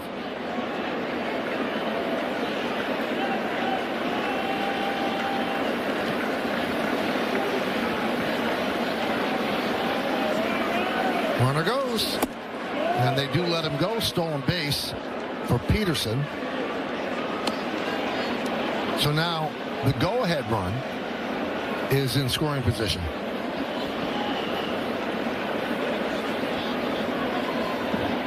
I'd say this is a big at bat in this game. But what do you think? The 1-2. Swung on and missed on the splitter. Smith strikes out, and Leiter works into and out of trouble. No runs, 2 hits, no errors, and 2 men left on base. At the end of 6.5, Yankees lead 1-0, but it's time for the 7th inning stretch. We'll stay right here as they honor America in the Bronx.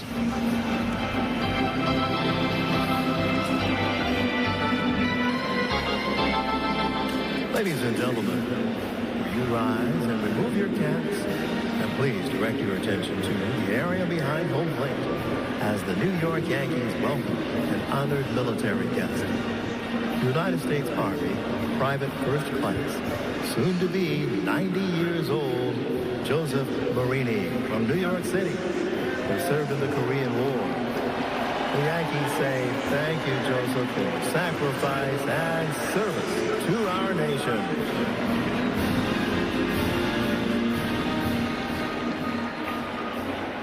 And now, please join us in singing along with Robert Merrill's rendition of God Bless America.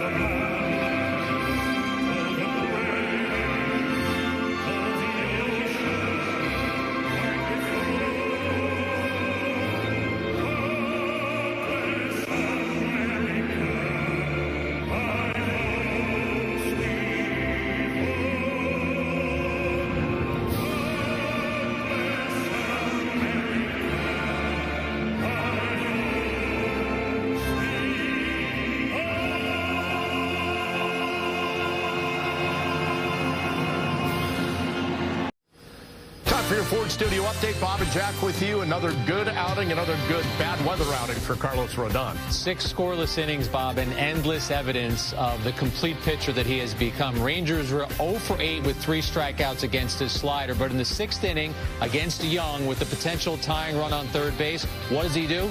He throws a changeup. That's a pitcher who believes in all of his pitches. We're going to break down Rodon, hear from him, Aaron Boone as well, when Dave Valley joins us on the WB Mason postgame. Look forward to seeing you guys.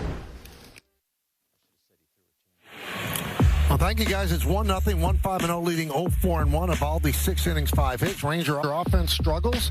Carlos Rodon, you just heard Jack talk about him, has been great. And Bebas, the only run of the game with his first career home run. And he gets rewarded by being pinch hit for him in the 7th inning. DJ LeMahieu, Tucker Barnhart is the new catcher. And Hobie Milner is the new pitcher. And Milner deals a strike to LeMahieu.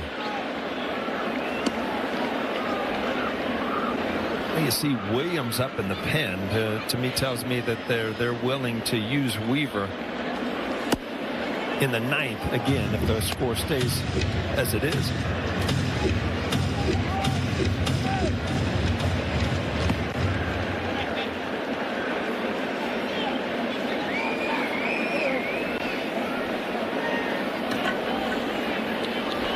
So LeMahieu take over at second for Bebas after pinch hitting right here. 2-1.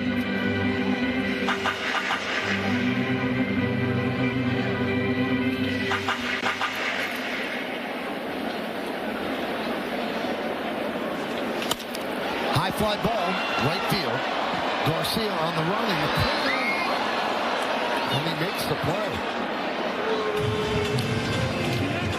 Or Garcia has really shown some stuff defensively. Good diving catch last night. Gets over to the line knowing there's not a lot of room.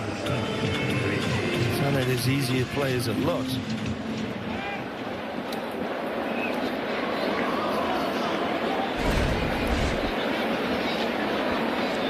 There's Peraza, and there's a strike.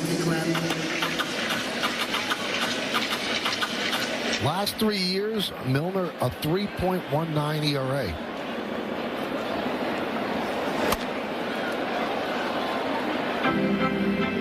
And he's under 3 this year at 2.57. 34 years old, 9th big league season. Does not look like a fun at bat for a lefty. Way on the left side of the mound, and then this cross-firing sidearm.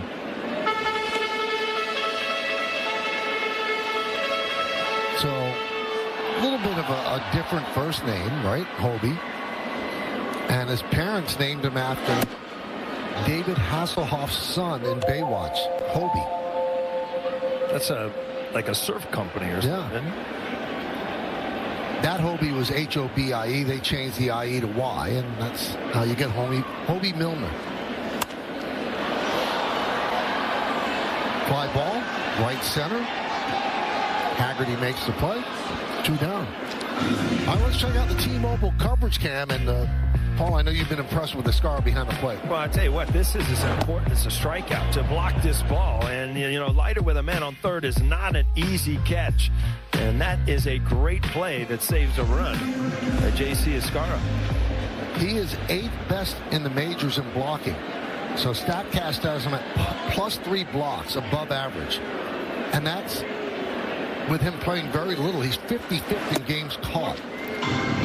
So he's made an impression on the Yankees, and you know he's had 2 great starts with Rodon when they pair up. Yeah.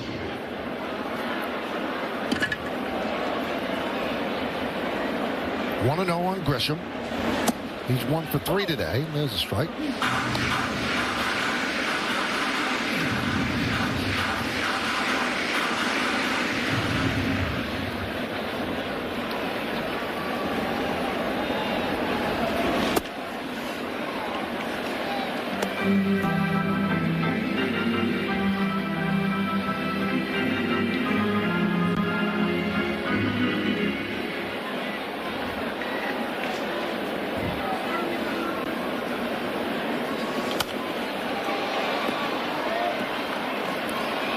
They never show us in the booth when you have your arm around me. Yeah, I was looking for that trapezius muscle. I've been tapping you on the shoulder. It's got to be there somewhere. Yeah. How about if I karate chop you a little bit? How's that feel? You're starting to hurt right now.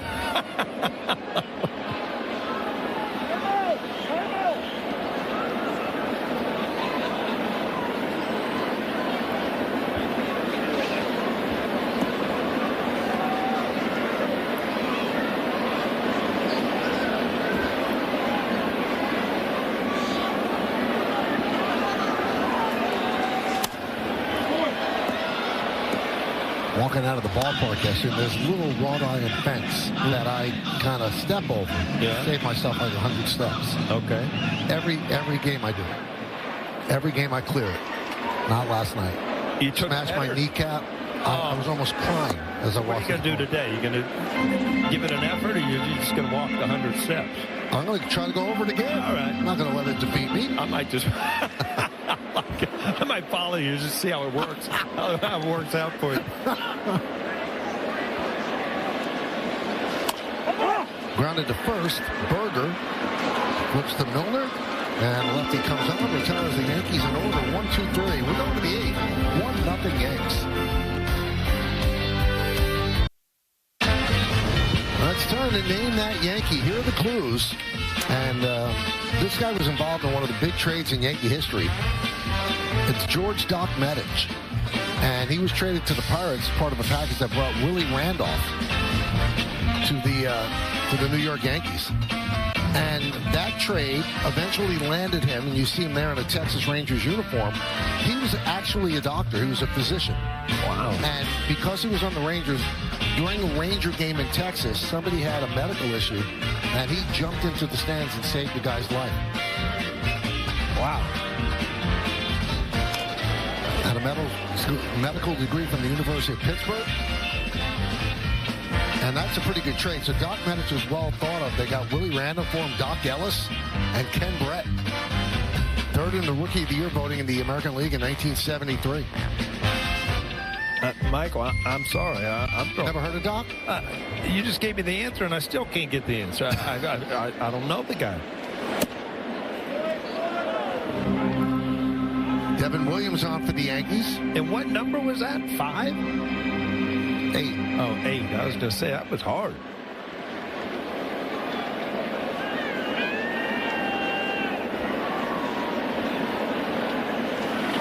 Hit sharply right at LeMahieu. And Haggerty is retired.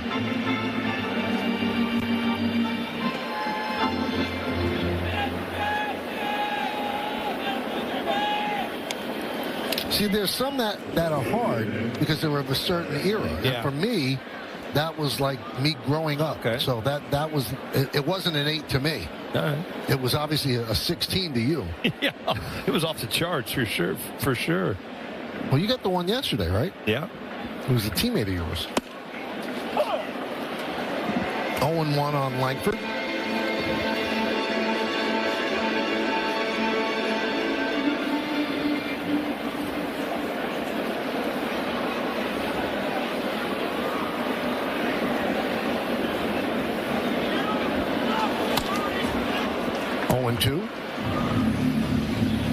Well, you're right, Paul. If they're using Devin Williams here, then obviously they feel comfortable bringing in Luke Weaver, and they do not like to use pitchers 3 days in a row. But because one of those days was just 2 pitches. Yeah.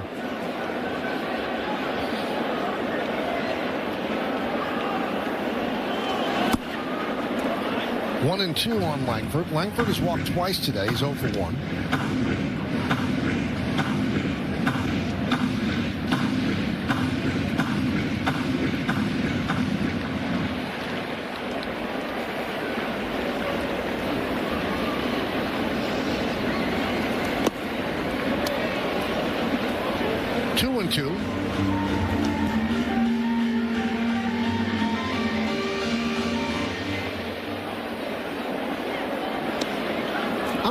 Pitcher throws out a ball that seems like it's perfectly fine. Do they put it back in the bag and then give it back to the umpire later? Maybe another pitcher will like it. I think it goes into the batting practice when once they throw it out, and hits the field. I mean, God forbid it's got a grass stain or a piece of dirt on it. Right? Langford swings through the changeup, 2-away. Hey, this year marks Yogi Berra's 100th birthday, and the Yankees have a special giveaway to help commemorate it. On Friday, June 6th, the first 18,000 guests will receive a special Yogi Berra U.S. Navy bobblehead that recognizes his military service, courtesy of State Farm. Tickets going fast, so get your tickets today at Yankees.com. Here's Josh Young. 0-1.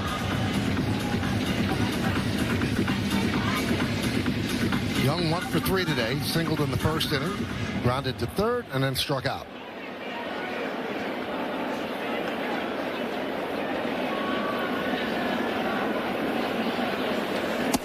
Waves through the fastball. 0-2.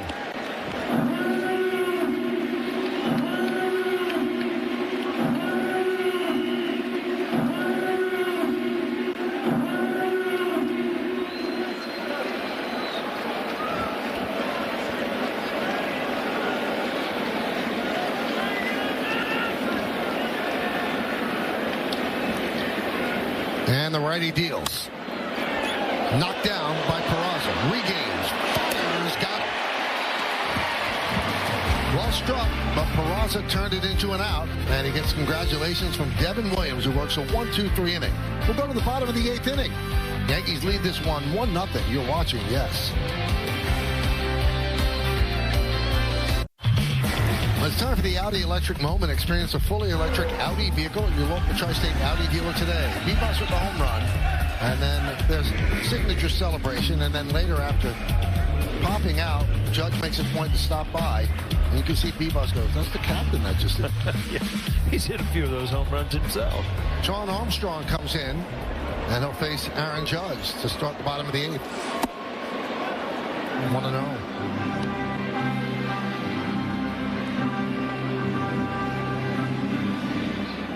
Well, with his 0 for 2 and a walk today, Judge is at .398.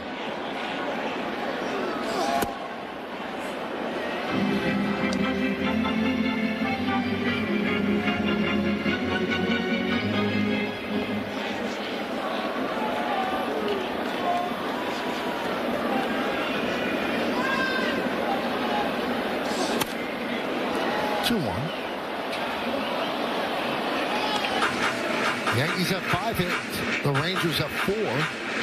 But one of the 5 hits was that Bebos home run, and that's the difference in the game right now. 1-0 Yankees as they're looking to sweep the Texas Rangers out of the Bronx. 2-2. Aaron Judge has seen more fastballs in this series than I think he's seen in a long time, and it's almost confusing him because he's so used to patterns of maybe showing the fastball and then some breaking balls, but they've challenged him in spots where you're not accustomed to see it. High fly ball. Shallow left. Langford makes the play. Take a look at the optimum don't take slow for an answer replay. Some of that defense by Cody Bellinger. Yeah, we've talked about it. Wherever you put him, he's solid. And he's made some plays in right field today. Made him look easy, but it's all about him being comfortable playing everywhere. Well, his 15-game hitting streak on the line here. He's 0 for 3, and he takes a strike from Armstrong.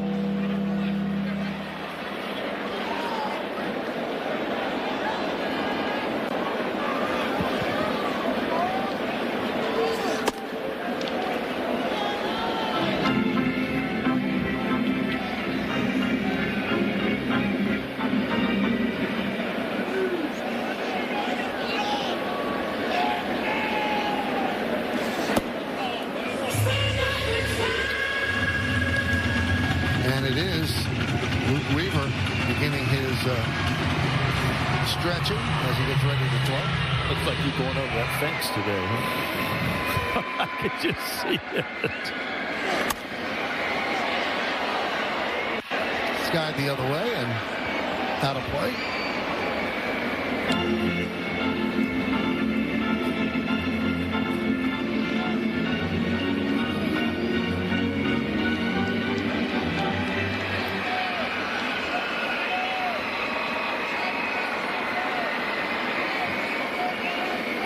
The 2-2. Swing and a miss. Bellinger down on strikes.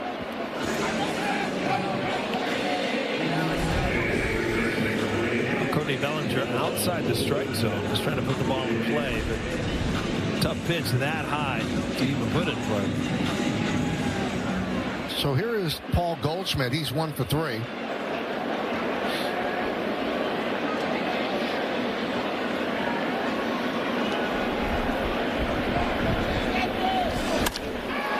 To right field, going back. Garcia on the track, reaches up and makes the play for the final out of the 8th as Goldschmidt hit it well, but Garcia ran it down.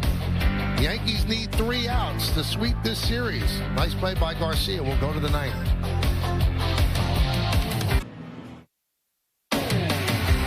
Yankees Baseball on Yes is brought to you in part by Hyundai. Test drive a new Hyundai today, only at your local Hyundai dealer. By Bet365, whatever the moment, it's never ordinary at Bet365. By Montefiore Einstein, the official hospital of the New York Yankees. And by Untuckit. Find the perfect fit today at untuckit.com for more than 80 stores worldwide. By Nissan. At Nissan, we make cars that thrill. Experience the thrill for yourself today. Shop NissanUSA.com. And by the New York Lottery. Get out there and play. So Luke Weaver pitching for the third straight game. He's pitched in all of these games against the Rangers. He's 6 for 7 in save opportunities. In 20 games, he's allowed just 1 earned run. He'll face Berger, Simeon, and Heim here in the ninth to try to close it out.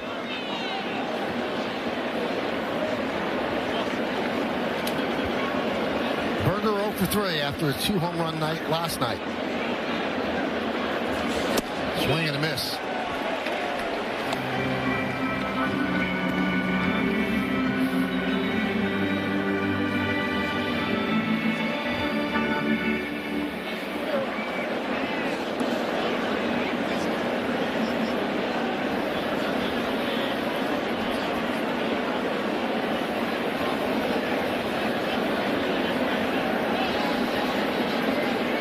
And the 0-1.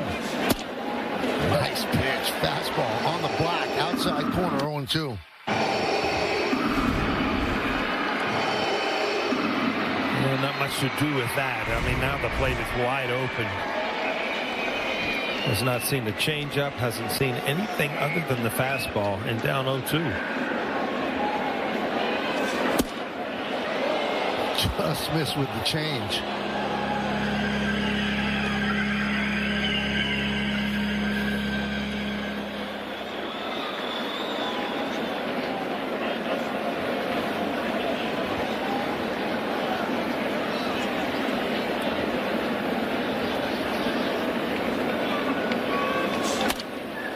Fly ball, right field. Bellinger drifts over. He's there. 1 out. Check out the upcoming schedule brought to you by your local Tri-State Buick dealers. At the game, Yankees hop on a flight to Colorado. 8:40 start tomorrow, 4:10 Saturday, 3:10 Sunday, then on to Anaheim for 3 night games. Thursday is an off day, and then they'll play the defending World Series champion Dodgers. Apple TV, Fox, and ESPN.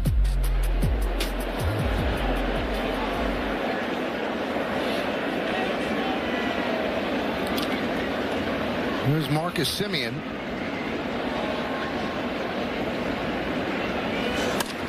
Fly ball, right field. Bellinger. And the Yankees are an out away. And after the final out, get highlights, analysis, clubhouse interviews, and we'll hear from the manager. Plus a look ahead to the series with the Rockies. That's all coming up on the W.B. Mason Yankees postgame. By the way, the last Yankee to pitch 3 straight days in the regular season was Aroldis Chapman, September 13th, 14th, and 15th back in 2021. Here's Jonah Heim. Fouls it off. They are strict about that. They don't like to do 3 in a row. In fact, they don't even like to do 3 out of 4 days. But again, the outlier here, Paul, is the 2 pitch outing on the first game. Yeah, it was 2 pitches and then 6 last night, so it's not like overwork, but it is up, getting warmed up, getting ready, and pitching in a situation like this in a 1-0 game.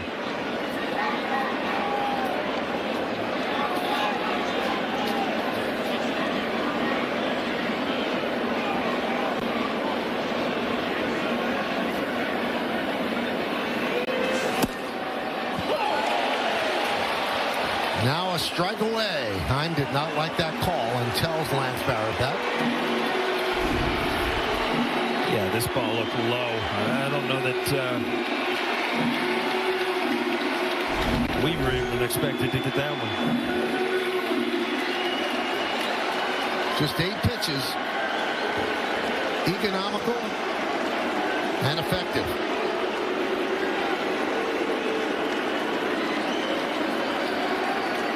And the 1-2. 2-2. Most of the crowd standing, looking for the final out. Yankees lead 1-0. The only run, Yorbi Vivas' first big league home run. That came in the 5th inning against Nathan Eovaldi.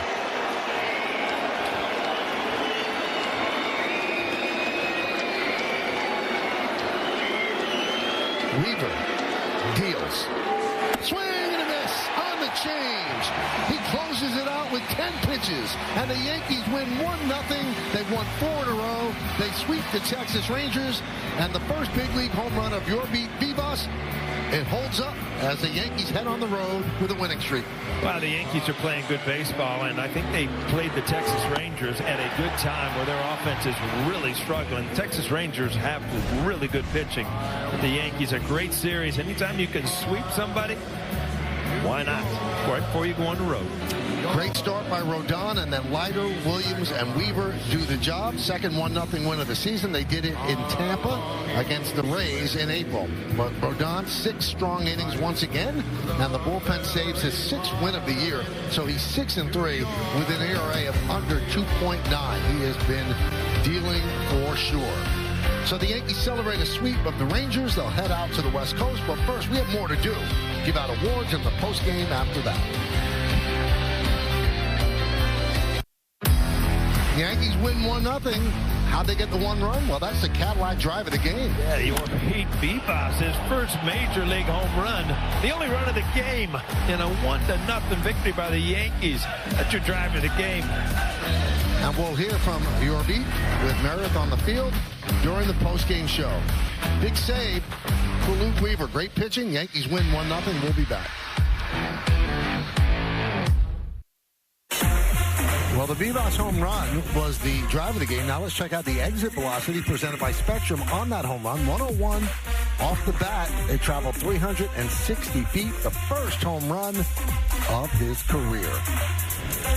Yankees win this one 1-0, 1-5-0, beating 0-4-1. It took 2 hours and 27 minutes. Rodon, 6 strong innings, picks up his 6th win. Luke Weaver, 7 save and 8 opportunities. Nathan Eovaldi, the hard luck loser. The Yankees have won 11 of their last 14 games and 4 in a row. Coming up on the Yes Network, stay tuned for the WB Mason postgame show with Bob Lorenz, Jack Curry, and Dave Valley. Special thanks to producer Troy Benjamin, director Dan Barr, Mike Webb, and the executive producer of the Yes Network is Jared Ames Boschnack. Join us again tomorrow as the Yankees open a 3-game series against the Rockies. Coverage begins at 8 on Yes, with first pitch coming shortly after 8:30. Again, the final score, the New York Yankees 1 and the Texas Rangers 0. For Paul O'Neill and Meredith Morakovitz, I'm Michael Kay saying see ya from Yankee Stadium in the Bronx, New York. Yankees pick up their 30th victory of the year. Now let's go to Bob Lorenz, Jack Curry, and Dave Valley, who are standing by with the postgame show. It is great to have you with us here on the WB Mason postgame. Bob Lorenz, Dave Valley, Jack Curry with you. Yanks complete the 3-game sweep of the Rangers. They win this one 1-0. On the pregame today, Dave, we were talking about Carlos Rodon getting on a roll, the swing and miss stuff. He had it again today. Let's get your Hyundai opening comment. Yeah, he had that slider that we talked about, opponents hitting only 100 against us. Today, they were 0 for 8 against that slider, but he also had the great changeup and a fastball that he was locating. He only walked 2 guys, only gave up 2 hits and punched out 8. So this was another fantastic outing by the left-hander. He was a complete pitcher. Once again, we talked about the arsenal that he now has. He's a long way from being the 2-pitch pitcher that he was when the Yankees signed him to a free agent deal. Dave talked about the slider and the changeup. I think those were his 2 best pitches today. It was a nice, tidy 1-0 win, and the reason would be because of Rodon and the bullpen, but also Jorby Bebas getting his first career home run for the Yankees, jumping on a first-pitch fastball from Eovaldi, who has almost been unhittable himself recently. Yankees get the sweep. A lot of smiles in that dugout. We're going to hear from Bebas coming up in just a bit with Meredith Morakovitz. Let's get to our optimum player of the game. It is Carlos Rodon. We'll start at the top of the 3rd inning facing the former Yank Kyle Higashioka. And this is his 3rd pairing with J.C. Escarra, Dave. It went very well. You know, they looked like they were really in sync all the way throughout the ball game, but he started off and he got Higashioka on a changeup, right? We were talking about him using all of his pitches here this afternoon. He worked ahead, and that slider, he was able to throw it for a strike early in the count and then really put him away with a slider that was short and deep and got a lot of swings over the top like that one right there against Berger. And Jack just living at the bottom of the zone, we saw. Yeah, we see what he did at the bottom of the zone. Here's what he did throughout the game. Sliders, 4-seamers, changeups, curveballs, everything was working for him. I'm glad we showed that strikeout of Berger, which ended his outing. I thought that epitomized who Rodon was today. The slider was great. He could have tried to throw a back foot or a backdoor slider to Berger, but instead he had enough confidence to say, here's the changeup. He gets him off balance, and a nice job by Boone saying, I'm sticking with my starter here. He had Leiter up in the bullpen. You could have thought right on right. He said, no, I'm going to let Rodon finish this inning. You can't underscore the importance enough of what Rodon is doing, because you brought this up on the pregame, Dave, the fact that he and Max Fried are like co-aces on this team in the absence of Garrett Cole. It couldn't just be Fried and some other guys. It needed to be other guys stepping up in a big way. Rodon has done that. Yeah, I mean, anytime that you're ace, your guy, right, your stopper, and Garrett Cole goes down and he's out for the season, the other guys in that rotation are starting to look around going, okay, I do need to step this up. Rodon came over here under a big contract, struggled a little bit, but this year has gotten off to a fantastic start. And as we mentioned, he is pitching like the ace that they thought they were going to get. Yeah, and Jack, when he takes the mound now, they're in that vibe where they feel really good about getting a win on the day that he's out there. Yeah, when you talk about Carlos Rodon's career with the Yankees, he'd be the first to admit that the first season was a failure. He did not perform to the level that he expected, nor did he perform to the level that the Yankees expected. I think last season was a giant step forward. Other than one blip in the middle of the season, about 5 or 6 starts, he was consistent the whole way. And then this season, I think the Yankees see him as Mr. Reliable. They look at Fried as a guy who is their unquestioned #1. But if they go into a series and they have Fried followed by Rodon, they feel confident in both of those games. So Rodon goes 6, gets the win, and then he's backed up by 3 relievers on the afternoon. Let's take a look at the bullpen. Highlights brought to you by your local Ford stores. Mark Leiter Jr. took over in the 7th. And Dave, this was a key play and a key block by J.C. Escara. Yeah, I tell you what, with the man on third base, he's down on one knee. This ball is a very difficult one to his right because all of his weight is on that right knee, but he's able to pick it and then comes back one more time, another in the dirt, gets it, and he gets the strikeout for the end of the inning. 8th inning, they hand the ball over to Devin Williams, pitching with confidence, Jack. Yeah, Williams is able to get the swing and miss right there, and then he's able to get this ground out to Peraza. Peraza realizes he has some time, throws across to Goldschmidt to get Young. Williams, 11-pitch, 8th inning, and then Luke Weaver comes in, and Dave, he's got to get to 4, 5, 6 hitters. You just love seeing the bullpen just kind of pass the baton to each other, right? From Leiter to Williams and now to Weaver, who hasn't thrown a lot of pitches, but he's pitched a lot this week. And he just gets the job done. A nice, easy 1, 2, 3. I know there was a lot of people here in the studio that it went very happy that it went 1, 2, 3. 1, 2, 3 in 2 hours, 27 minutes as the Yanks get the win, and the bullpen gets the job done. 3 innings, just 2 hits allowed, 4 strikeouts combined. And I don't think it's a stretch to say Aaron Boone was pushing it a little with Weaver. He only threw 7 pitches, and in that spot, a 1-0 game, you got to go to your closer. Yeah, I think if you looked at the week as a whole, and that's the way I looked at it, he'd thrown 10 pitches this week. I understand the 3 days in a row. I understand the warming up of pitchers, and that all factors in. But if you had the chance to seize this series, seize this game, you've got to go with your best, and that's exactly what we saw Aaron Boone do today. Cruz is not available, so he goes Leiter, Williams, and you absolutely bring Luke Weaver in that situation. 8 pitches in his last 2 days. Yes, this is 3 days in a row, but I bet you Luke Weaver would say this was light lifting for him. 10 more pitches added to the ledger today. Well, this was obviously throughout a really good pitcher's duel between Nathan Eovaldi and Carlos Rodon, but that one big moment came in the 5th inning off the bat of Yorvik Vivas. It's our Prevagen moment, memorable moment in Yankees history, presented by Prevagen, made for your brain. Jack, let's go back to that at bat in the 5th. Yeah, he's got Eovaldi on the mound, and sometimes the best pitch you see is going to be the first pitch, and he gets a fastball that's a little up and a little in. We've seen that Vivas has a little bit of pop. Paul O'Neill broke down that swing, said he got the hands through a little more quickly, but let's be honest, he's an unlikely source of power. In the minor leagues, 50 home runs and over 2,500 plate appearances. Field coverage brought to you by Liberty Mutual. Yankees rookies in this series against the Rangers. Will Warren, a career-high 10 strikeouts in Game 1. Jason Dominguez, his first career walk-off homer last night in Game 2. And then Vivas, his first career Major League home run today. So that theme of the young guys, Dave, definitely coming through, but also Nathan Eovaldi, that's another good quality start, but he will lament that one pitch. Yeah, you could argue that he is the hottest pitcher right now in baseball. Eovaldi coming in after those 5 starts, his ERA was 0.59 coming into Yankee Stadium, and for Vivas to step up there and hit that home run, as Jack mentioned, it was a very unlikely source, but we're seeing those type of things happen. Dominguez with the home run, the walk-off. It's not always Aaron Judge who's got to get the job done. It's everybody in this lineup that is contributing, and I I think that is why they continue to win series after series. Big moment for Bibas, and right after the game, he talked to Meredith Marakovits on the field. You hit your first career home run against one of the toughest pitchers in the American League, in Nathan Eovaldi. What was the key in getting to him there in that fifth inning? Sabe, tu primer home run, ¿verdad? En Grande Liga, contra uno de los mejores lanzadores, Eovaldi. ¿Qué tú estabas buscando? ¿Qué era tu plan en ese momento? Bueno, estaba buscando un buen picheo para hacer un buen contacto y se me dio, gracias a Dios, en verdad, buscar algo alto para hacer un buen contacto. Yeah, I was just looking for something in the zone, you know, really something I could hit well, you know, something high in the zone, and, you know, thank God I was able to get that pitch there and I was able to connect there. When you barrel it up and you know it's going out, what's going through your mind as you're rounding the bases? Tú sabes, cuando tú conectas un batazo de esa magnitud que tú sabes que le diste bien, cuando ves que se está por ir la bola y está corriendo a la base, ¿qué pasa por tu mente?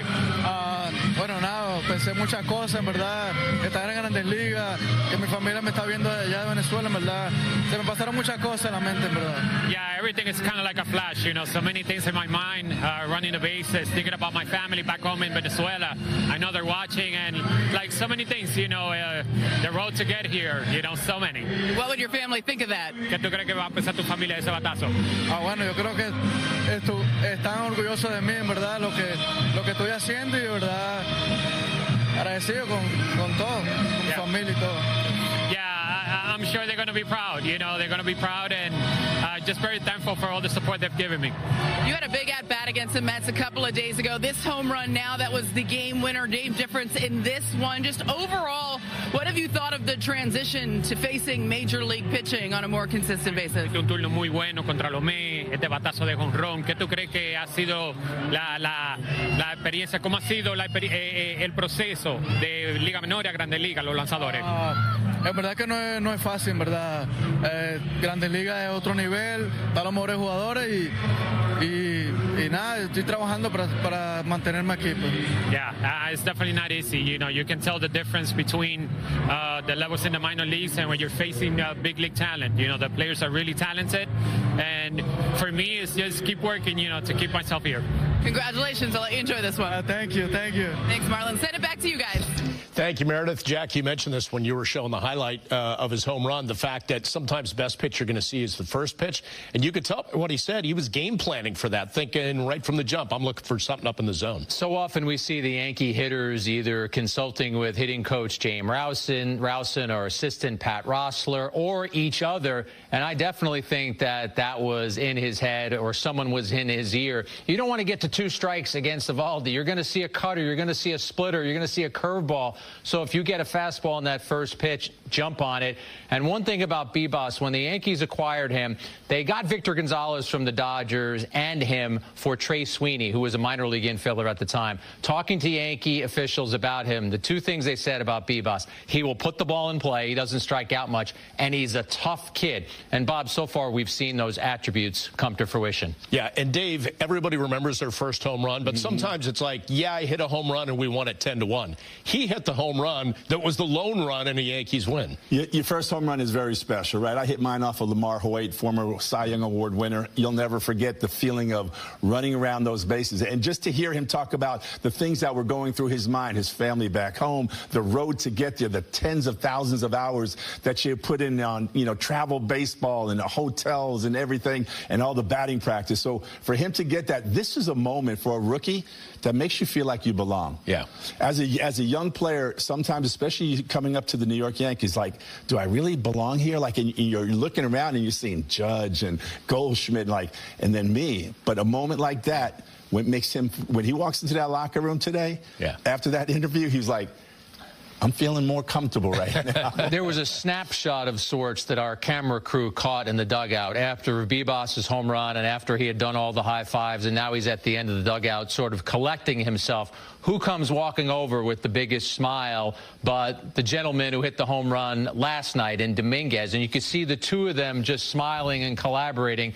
And what was it? In a matter of less than 24 hours, One guy hits a walk-off home run, the fourth youngest Yankee to ever do that, and the other player hits his first career home run. So to your point, I just saw within that moment how excited they both must have been. Well, a lot to talk about here as we continue on the WB Mason postgame. When we come back, we will hear from the manager, Aaron Boone. He's been in a good mood for definitely 4 straight games, because that's how many the Yanks have won, 4 straight, including this 3-game sweep at Texas.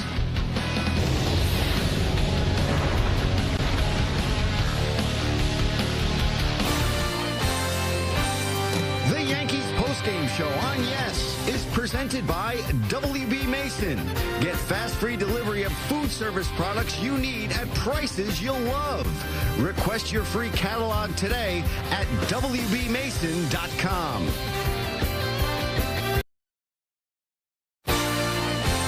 The Yankees postgame show on Yes is brought to you in part by your local Kia dealers. Visit Kia.com to discover movement that inspires.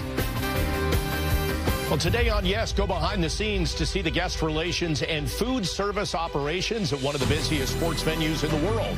Watch a new episode of The Stadium coming up right after this postgame here on Yes and the Gotham Sports app.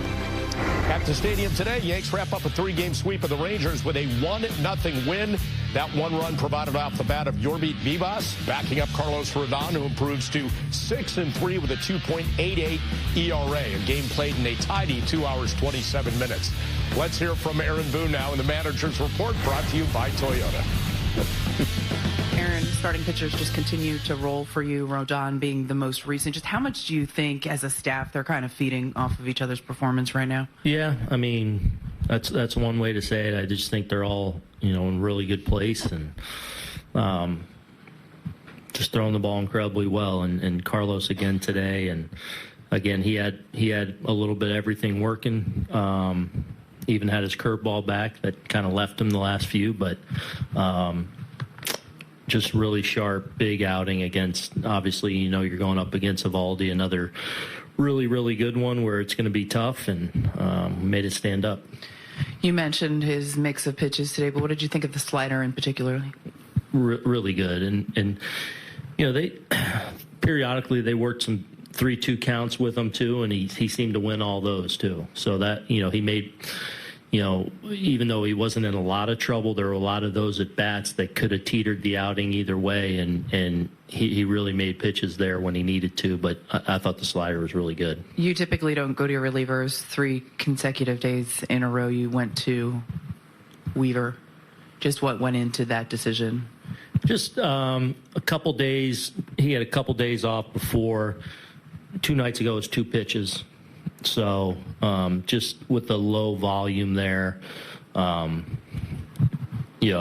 was going to be save-only situation today, but, felt like he was good to roll today. No hesitation, though, going to him there? Because he only threw 2. No. And then with Vivas against Eovaldi in that situation, to see him experience a first against a guy of that caliber, what do you think that means for a young player? Yeah, pretty cool. I mean, to get your first in a 1-0 game and be the difference, huge. That he's capable of that. Really good swing, jumped on that first pitch heater and didn't miss it. So, he's had a couple big at bats in this homestand for us, and that one was obviously very big for us and the difference in the game today. Brian.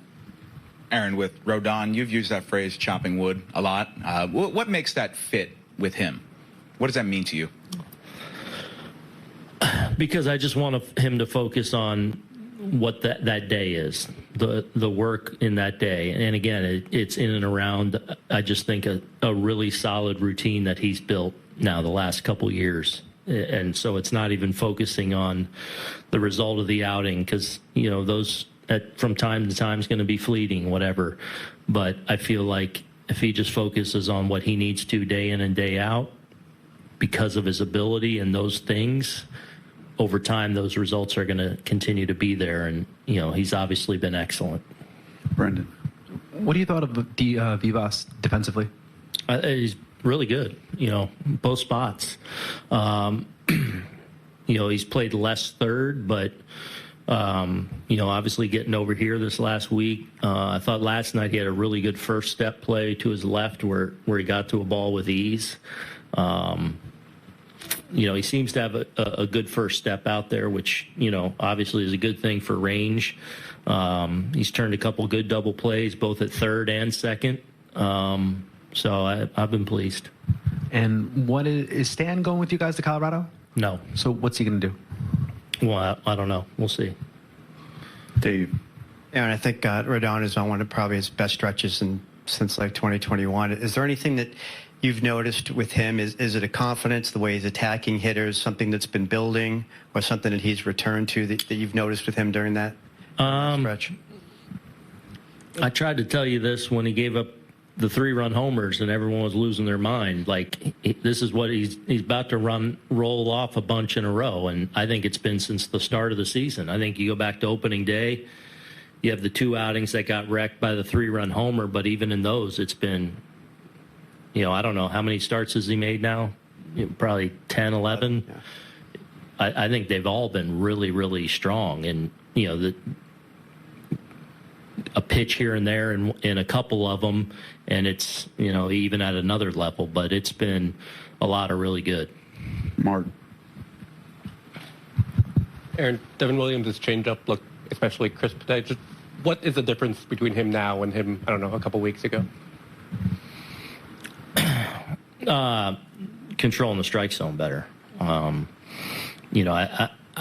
I really don't think the pitch has changed much at all. We were seeing this flashes even in a couple of the games where he struggled. He was just, giving some free passes, pulling some fastballs, so he's behind in the count a little bit. He's just done a better job of controlling the strike zone. When he does that, this is what you get. Joel and Gary. Aaron, you got a ton of bad starting pitching news starting in spring training. I wonder what you think about where you've evolved to as a rotation at this point of the season. Yeah, really now, every day right now, whoever we hand the ball, a lot of confidence with what Yarbrough's brought to the rotation, that different look, and I just feel like throwing the ball really well. We see Will Warren kind of growing up before our eyes, and the stuff and the metrics starting to match up now in the results. Obviously what Max has been and what Carlos has been, and now Clark, fully back and returned. Feel good about what those guys are bringing to the table for us every day, and they're on a pretty good run right now. 2 more, Gary and Anthony. Just following up on Williams and commanding the strike zone better, is there a mechanical tweak that he made, or more just about reps? Yeah, I think just reps and probably just now getting settled into a good rhythm, and, this is who he is. Anthony. Aaron, Jazz and Stroman, while you're away, are they going with you? Are they going to do anything in particular? Jazz, I know, is staying here. I'm not sure if Stroh's going with us, or I'm not sure his program yet. Okay, thank you, Aaron.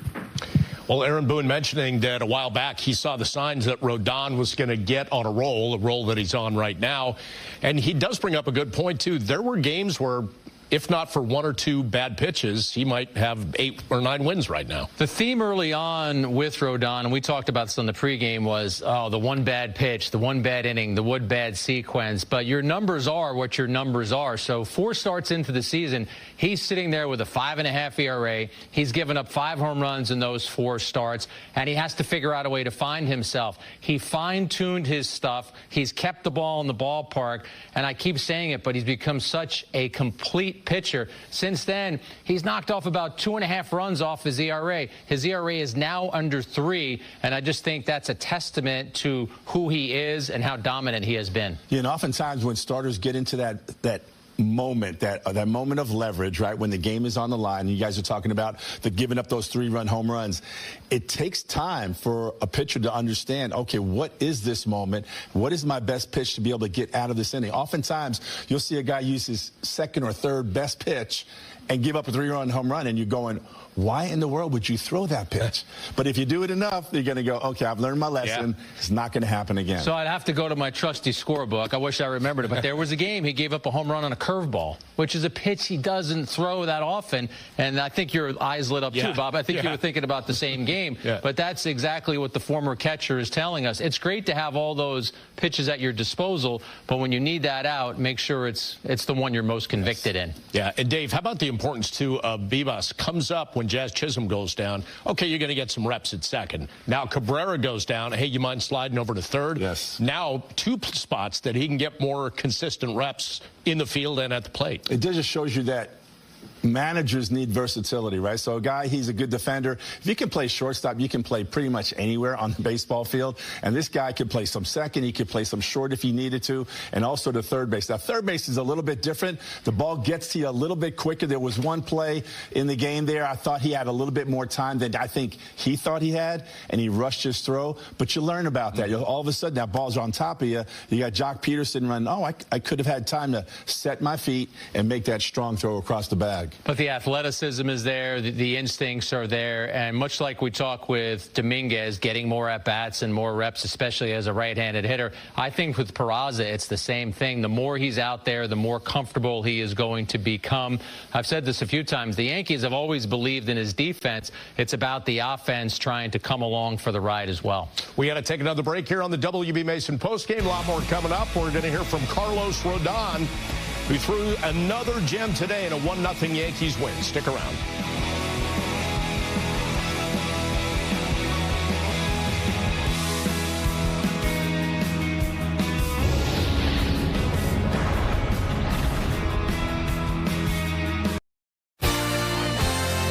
The Yankees postgame show on Yes is brought to you in part by EEP Law, New York City's powerhouse firm for victims. Great to have you back on the postgame. Let's take a look at Carlos Rodon outing today. Jack, specifically how good the slider was again. Yeah, this is a pitch that was an absolute menace for the Rangers to try and figure out. Whenever and wherever Rodon threw it, he was getting those kinds of swings and misses. The Rangers were 0 for 8 with 3 strikeouts against this pitch. That lowered the batting average against it to .091. How about that swing that Young took on the pitch right there? A good hitter who had no clue against the slider. No clue at all. They were 100 opponents batting against that slider this season. He dropped that even lower today to .091. 47 strikeouts with that slider leads the American League, and an opponent's slug against it, 182. That leads the league as well. Let's hear from Rodon now in our Genesis Sounds of the Game. Carlos, what stood out to you with the way you were throwing the ball this afternoon? I thought JC was great behind the plate. Just got on the roll there, I think, after the second or third. And then defensively, we had some good plays. I mean, Peraza at third. The long skip throw, ball, to his backhand, and he made some other plays. And then outfield, Cody covering some ground. Jorbert with the big homer, first one for him. So that's a big deal. And we win 1-0 because the bullpen shuts it down. So great win. You mentioned that Bellinger catch there in the 4th inning. Were you surprised that he got to that ball? The ball in the gap, yeah. I mean, it was a changeup up. It was Heim, right? Am I right? Yes. Ball hit to right center. Had to cover some ground. I mean, he was running around a lot today, so he made a lot of plays for me. You mentioned working with JC Escarra. What allowed you guys to be so in sync this afternoon? Yeah, I mean, he's just good. He's really great behind the plate. Obviously the glove is great, and then the pitch calling was just superb with the the changeup to finish. Berger not chasing the slider, so we went to changeup, and I mean, just what a great pitch call to be ahead of him there. So, how would you describe the kind of run this rotation is on right now with the way you guys have all been pitching? Yeah, we just got to keep going deep into games. Not taxing the bullpen, just getting through 6-7 innings, as many outs as we can, and just getting ahead of hitters and giving our offense a chance to get in the dugout and swing the bats. How do you describe what Weaver's done, not just today, but this whole season? One arm run, I think, all year. Yeah, he's been excellent. What is it? 9 pitches today. I'm not sure how many pitches. Ate the last 2 days. So, Yeah, that's pretty impressive. Efficient, just getting ahead of guys and dominant. You know, it's just the same as last year. I mean, he's been so great for us. Aaron Boone says when Rodon's out there, it's chopping wood. He's sawing wood in half, these bats of hitters. And it is amazing when you kind of watch the flow of his game. You're seeing some ground ball outs, fly ball outs. All of a sudden, you look at it, and he's got 8 strikeouts in the game, right? And just 2 hits. You know, there was something that I saw on those sliders.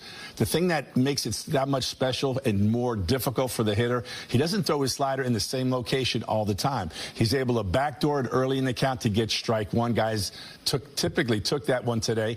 If he wants to strike out, he's throwing it down on the back foot of the right-handed hitter with a late break on it, but he's also throwing it on the plate but out of the strike zone, and he got a number of strikeouts on that as well. So it's not just a one-style pitch. He's got 3 ways to beat you with that one pitch. I remember Ryan Sandberg once telling me about David Cohn's slider, and when I said to him, can you tell me what made David Cohn's slider so difficult to hit, he pretty much gave the same evaluation that you did. He said it wasn't one slider. It was 3 different types of sliders. Sometimes he would drop down. But I also think what makes that Rodon slider so fierce is what we've been talking about, is that there's still a game of deception going on. It's not just fastball slider. He has other pitches that he can go to. That has made him more mysterious. And I did want to say, I looked up that game, and I was right. There was a 3-run homer he gave up on a curveball to Lee of the Giants on April 13th. They had a 3-1 lead. It was the second home run that Lee hit against him. And even after the game, you could tell they were wondering out the pitch selection because the curve is probably his 4th best pitch. Definitely not doing that now. We got to take a break. Coming up next, we're going to hear from Luke Weaver closing things out today for his 7th save of the season. Weaver's coming up next.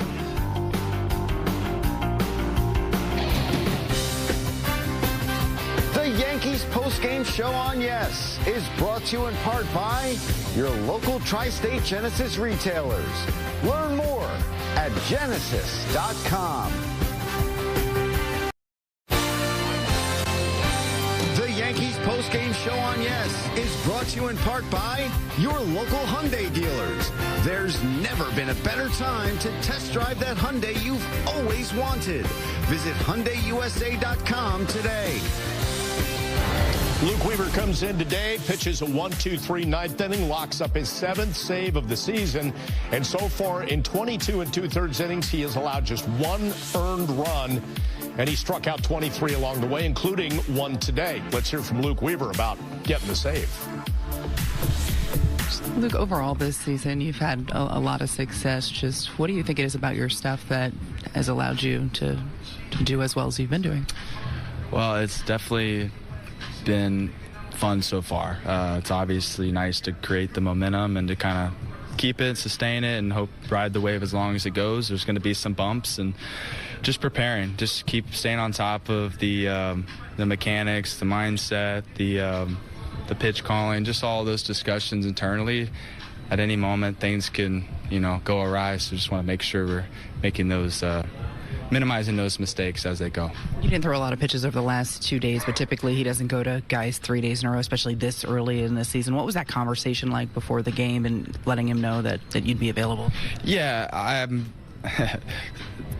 being efficient sometimes is really good, but it also allows you to be available. And I think there's moments where you got to make sure that you feel like just because you didn't throw a ton of pitches doesn't necessarily mean that you're at 100%.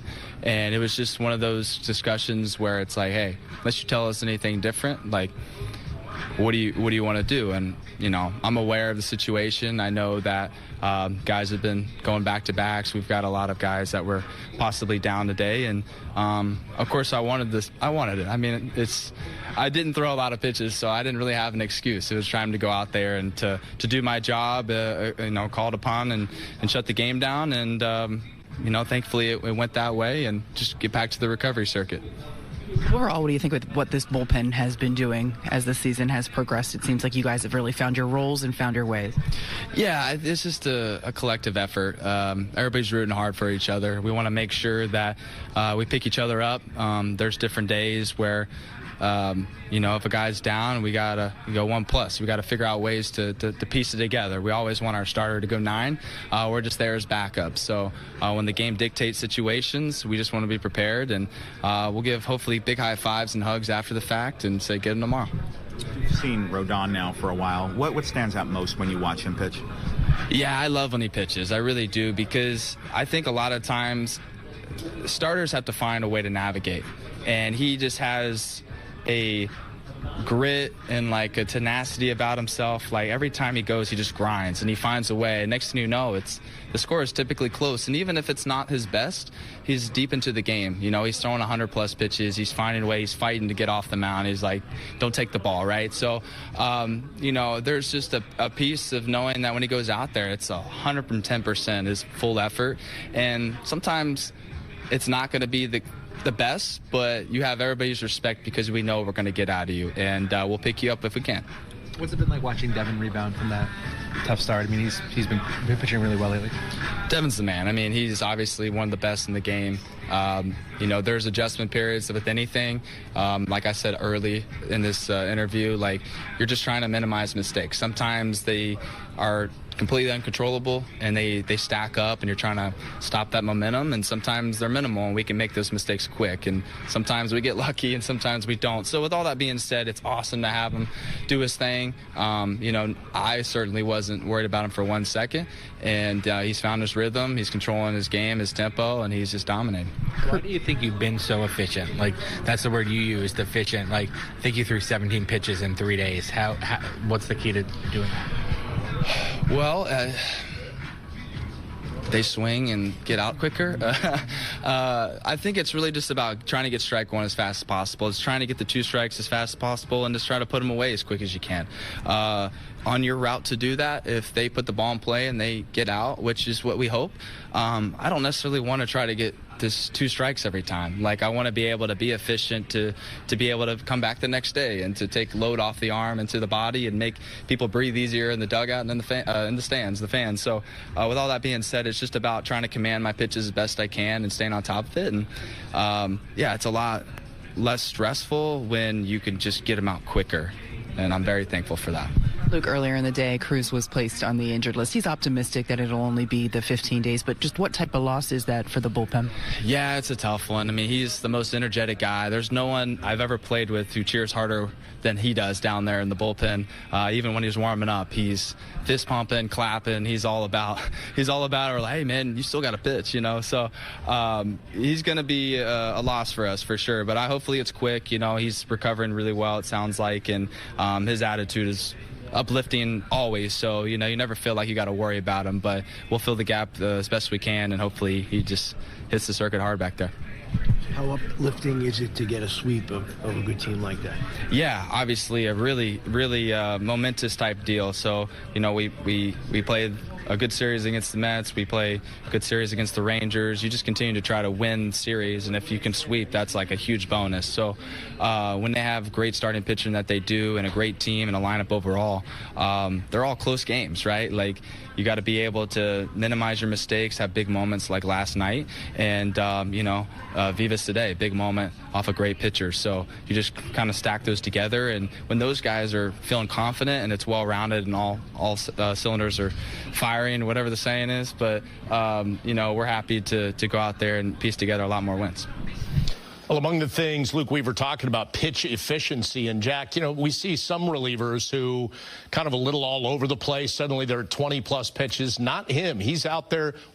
Great command, always keeping it right around the zone. So I want to be careful as I say this and preface this by saying I'm talking about pitch efficiency in this moment. It's Mariano Rivera-like. Mariano did not have 15, 18, 20 pitch outings. He came in and the results happened pretty quickly. And Luke Weaver made a little joke about it, but if you can get some quick outs, that's going to help you as a closer. Semien, he retired on 1 pitch. He got the final strikeout of the game on the changeup, which shouldn't be a surprise. Batter's now 1 for 23. 3 against his changeup. And, Bob, you know I love to make predictions, so I'm going to make a prediction right now. We're about 2 months from the All-Star game, July 15th in Atlanta. Luke Weaver's on his way to the All-Star game. He's got a 0.40 earned run average. He has been dominant. Devin Williams faltered. And, Dave, as big of an acquisition as he was, Luke Weaver has slid right in there and gotten the job done. You got to be ready when the door opens and your opportunity shines, and he has stepped in and really just taken ownership of it. But he did share the secret of pitching. Yeah. Throw strike one. Because sometimes they'll swing and put it in play and you'll get the out, but throw strike one. That is the key to all pitching, whether you're a closer, whether you're a starter. You know, we were talking about Will Warren the other day. What did he do the other day? He threw strike one, and he just breezed through it. And we're seeing Will Warren, as Aaron Boone mentioned, we're watching him grow up right before our eyes. I can see Dave in a pitchers and catchers meeting just going, here you go, kid. It says throw strike one. Let's go get him. What did the T-shirt used to say? Work fast, throw strikes. They used to wear the T-shirts in spring training. There was a third. There was a third credo. I can't remember. I can't believe I'm forgetting it. We'll think of it. Yeah. You know what? Let's take a break and ponder it. Research. We'll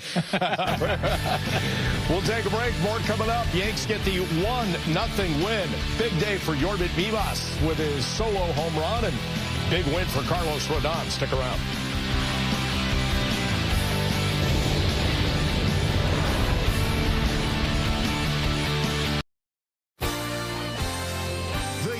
Post-game show on Yes is brought to you in part by Audi, the official luxury vehicle of the New York Yankees. Visit your Tri-State Audi dealer today. Let's get to our turning points of the game, brought to you by Montefiore Einstein, the official hospital of the New York Yankees. 2 big defensive plays in the top of the 7th, starting with Peraza and Goldschmidt here. Yeah, Peterson hits one to the backhand of Peraza. I think he had enough time to set his feet and throw, but Goldschmidt just understands what's going on. He's got to come off the bag. That runner would have scored had it gone past him, but a very smart play by the veteran first baseman. And then, Jack, a runner could have scored here if not for that. Yeah, first and third, and watch Ascara move to grab this splitter. Dave detailed it earlier. With that right leg down, you'd better be mobile, you'd better be athletic, and he saves a run right there. The game is tied if Ascara doesn't go over there and make that play. Michael Kay pointed out during the game, he's top 10 in the American League in blocking for a guy who plays about once a week. Yeah. I'm glad you pointed it out, because catchers never get enough credit. Did you guys know that? Yeah, Ever. I've heard that. I mean, that would have tied the game. It would have been trouble. Great play. If it's not you, it's John Flaherty telling us that, drilling that into our heads. By the way, right after the game, Meredith Morakovitz and the media had a chance to talk to J.C. Ascara. Let's listen in. What do you think allowed you and Carlos to work so well together this afternoon? He had mentioned how in sync you are throughout the day. Yeah, I mean, we had a great game plan going into the game, and we executed it. I don't think he shook off one pitch. He trusted me, you know, calling the whole game, and, you know, we had success. What was that moment like after the 6th inning? It seemed like you guys were talking in the dugout when they had told him he was going out, and he was kind of he's a little emotional. Was he talking to you? Yeah, no, just telling him that he did such a great job, and it was one of those days that, you know, what we wanted is for them to put the ball in play. They put, you know, soft contact on the ground, in the air, and at the end of the day, you know, we try to chase those punch outs, but, you know, when they're not there, you know, we're getting the outs. So that was what was most important. How were you able to execute the game plan from your vantage point? What was it about his stuff that allowed him to have the success? I think it's just, you know, trusting the plan, not trying to detour once you see some adversity throughout the game, and stick to his strengths, not the batter's weaknesses. It used to really be just fastball, slider. What does the other pitches do to make him more dangerous out there? Oh, man. So, I mean, I don't know if you guys noticed, but, you know, the slider, you know, we weren't getting that strikeout with 2 strikes, but we were able to go to the changeup. You know, second, third round through the lineup, we started using the curveball early in the count. So, you know, now he has 4 pitches that he could use at any time, and, you know, it's no wonder he's having the success he's having. What was the dugout like after Vivas gets his first home run? Oh, man, we're so happy for him. I remember my home run a month back, and, you know, it was a huge home run because it was the run that you know, ultimately gave us a win. So congrats to him, and, you know, great game. So you guys aren't like a silent treatment dugout or anything like that? No, that was a special one. You know, we haven't done a silent treatment yet, but I'm pretty sure that's coming soon. Leiter worked himself in and out of trouble there in that 7th inning. How were you able to get him to bear down against Smith to get the strikeout on the splitter? Yeah, it's just getting to that splitter. It's so nasty when you have 2 strikes, nearly impossible to hit. So our plan is to get each batter to 2 strikes and use that split to get the punch out. What's impressed you about Luke Weaver? Oh man, probably that fastball. People know it's coming, and when he gets it down and he has that vert, they see it down like that. That strike that I stole, it may be down, but I don't think it was as down as people make it seem. But just a great job by Weaver. Hitting his pitches and getting that strikeout at the end. You mentioned that strike that you stole. Do you feel good about that one in particular? That was a good one. Anything to help, my pitchers get to 2 strikes. Analytically, it changes the whole situation once a batter gets to 2 strikes. And if I can help my pitcher do that, that's my job. Hopefully home plate umpire Lance Barrett did not listen to that interview. Yeah, I stole a strike. Exactly. I tell you what, though, there's nothing quite like winning when you're a backup catcher, right? You don't get the opportunity to play a lot, but the fact that you can go out there and you come off the field with not just a win, but a 1-0 win where your pitchers never shook you off the entire game, there's nothing more satisfying as a player, as a backup catcher. And I backed up Pudge Rodriguez for 2 years than to walk off that field with a W in your pocket. So I want to stay in that elite catching world for a second and bring up Yadi Molina, because Escara has been managed by Yadier Molina. I asked him in spring training, what's the greatest lesson that he taught you? And he said, you have to have a presence behind the plate. As a catcher, you have to show your pitcher you're in charge. And Dave, I watch Escara. This is only his 17th major league game, but he controls the game back there. And for him to just say that Rodon, who's got a ton of innings and a ton of games pitched, didn't shake him off once, I think that's a credit to Escara and the Yankee pitching plan. It's a credit to Escara. It's a credit to their ability to communicate, to understand the plan and how to work that plan. And you heard him talking about early, we weren't getting the strikeout with that pitch, so we had to move and change it to something else. That's something that's kind of evolving through those first 4 innings, first 5 innings of a game with any pitcher. But for him, with only 17 games under his belt, the maturity that you're seeing here in him on the field has been really impressive. Guys, we got to take one more break here on the WB Mason postgame. When we come back, it's a Yankees win, so it's the Yes Press headline from Jack Curry coming up. Stick around.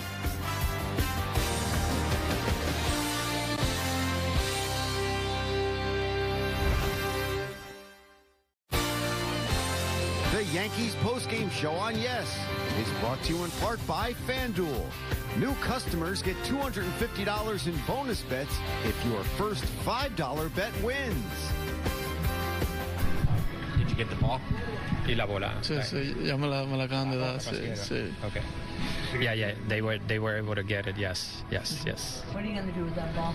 Y más o menos, ¿qué piensas hacer con ella? No, nada, llevarlo a Venezuela y dárselo a mi familia. Yeah. I'm going to take it back home to Venezuela and give it to my family. Why is that important to give it to your family? Es importante, porque es importante obsequiarle la bola a tu familia. Porque primero fueron los que estuvieron conmigo desde pequeño, dándome apoyo y admiración a ellos. Sin ellos yo no estuviera aquí, en verdad. They mean a lot to me, They've been there for me since I was a little kid, so throughout this journey, a lot of support throughout the years, and,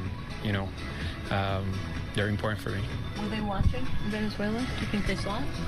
Yes? Todos los juegos, ven los juegos. Every game. Every game. Yeah. Have you checked your phone yet? ¿Te dio chance ver el teléfono? Algunos comentarios. Vi un poquito el teléfono. No. Primero que hice fue hablar a mi mamá. No he visto mucho. I got to see a couple messages there. Not too many of them, but the first thing I did was just call mom. So.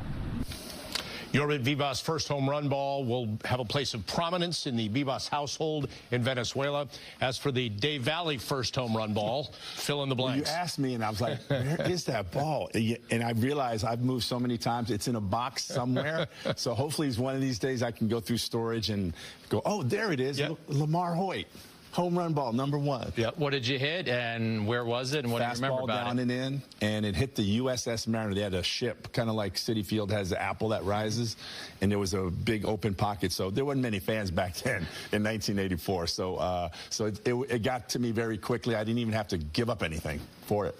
Jack Curry always hits a home run with the Yes Press headline. This is what's going to be hitting your front porch tomorrow, metaphorically speaking. Bob, my mother-in-law Joyce, a high school Spanish teacher, would have been very happy to see this Yes Press headline, because today we are going with La vida es buena para Carlos y Vivas, which means life is great. Life is beautiful. Life is good for Carlos y Vivas. I did double-check that with my friend Grace to make sure everything was good on the translation. But the Yes Press, today we're showing we are bilingual in the Yes Press. Could have just asked this dude. Fluent. I wanted it to be secretive. I didn't want Dave to know what was coming. No, he knows how much I love that. The Yes Press. So he was saving me for the surprise. Exactly. Very good. Well done. Yanks are off to Colorado now. They're going to take on the Colorado Rockies in a 3-game series starting Friday. All 3 games on Yes, Saturday and Sunday afternoon, as well as the Gotham Sports app. Your series probables, courtesy of Nissan, as the Yanks will send out Clark Schmidt, Max Fried, and Will Warren. And Jack, they're just going to try and continue on this run of starting pitching. Last 15, the starter's ERA is 2.26. Yeah, the Yankees are getting terrific starting pitching. You look at those 3 arms that they're throwing against the Rockies, and the Yankees would be excited if they were going up against any team. Name the best team in baseball right now.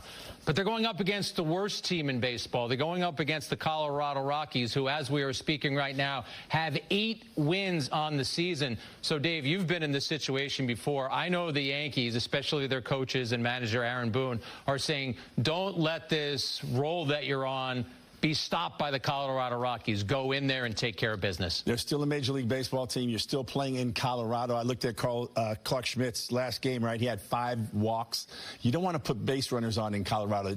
Too many bad things can happen there, so they still need to go out there as if they're playing for the World Championship every single night. Well, they played like that this week, no doubt about that, with a 3-game sweep of the Texas Rangers, a 1-0 win today, and they'll take that on the road to Colorado on Friday night. Our coverage on Yes and the Gotham Sports app begins at 8 o'clock with the pregame. Look forward to seeing you then. Have a great night.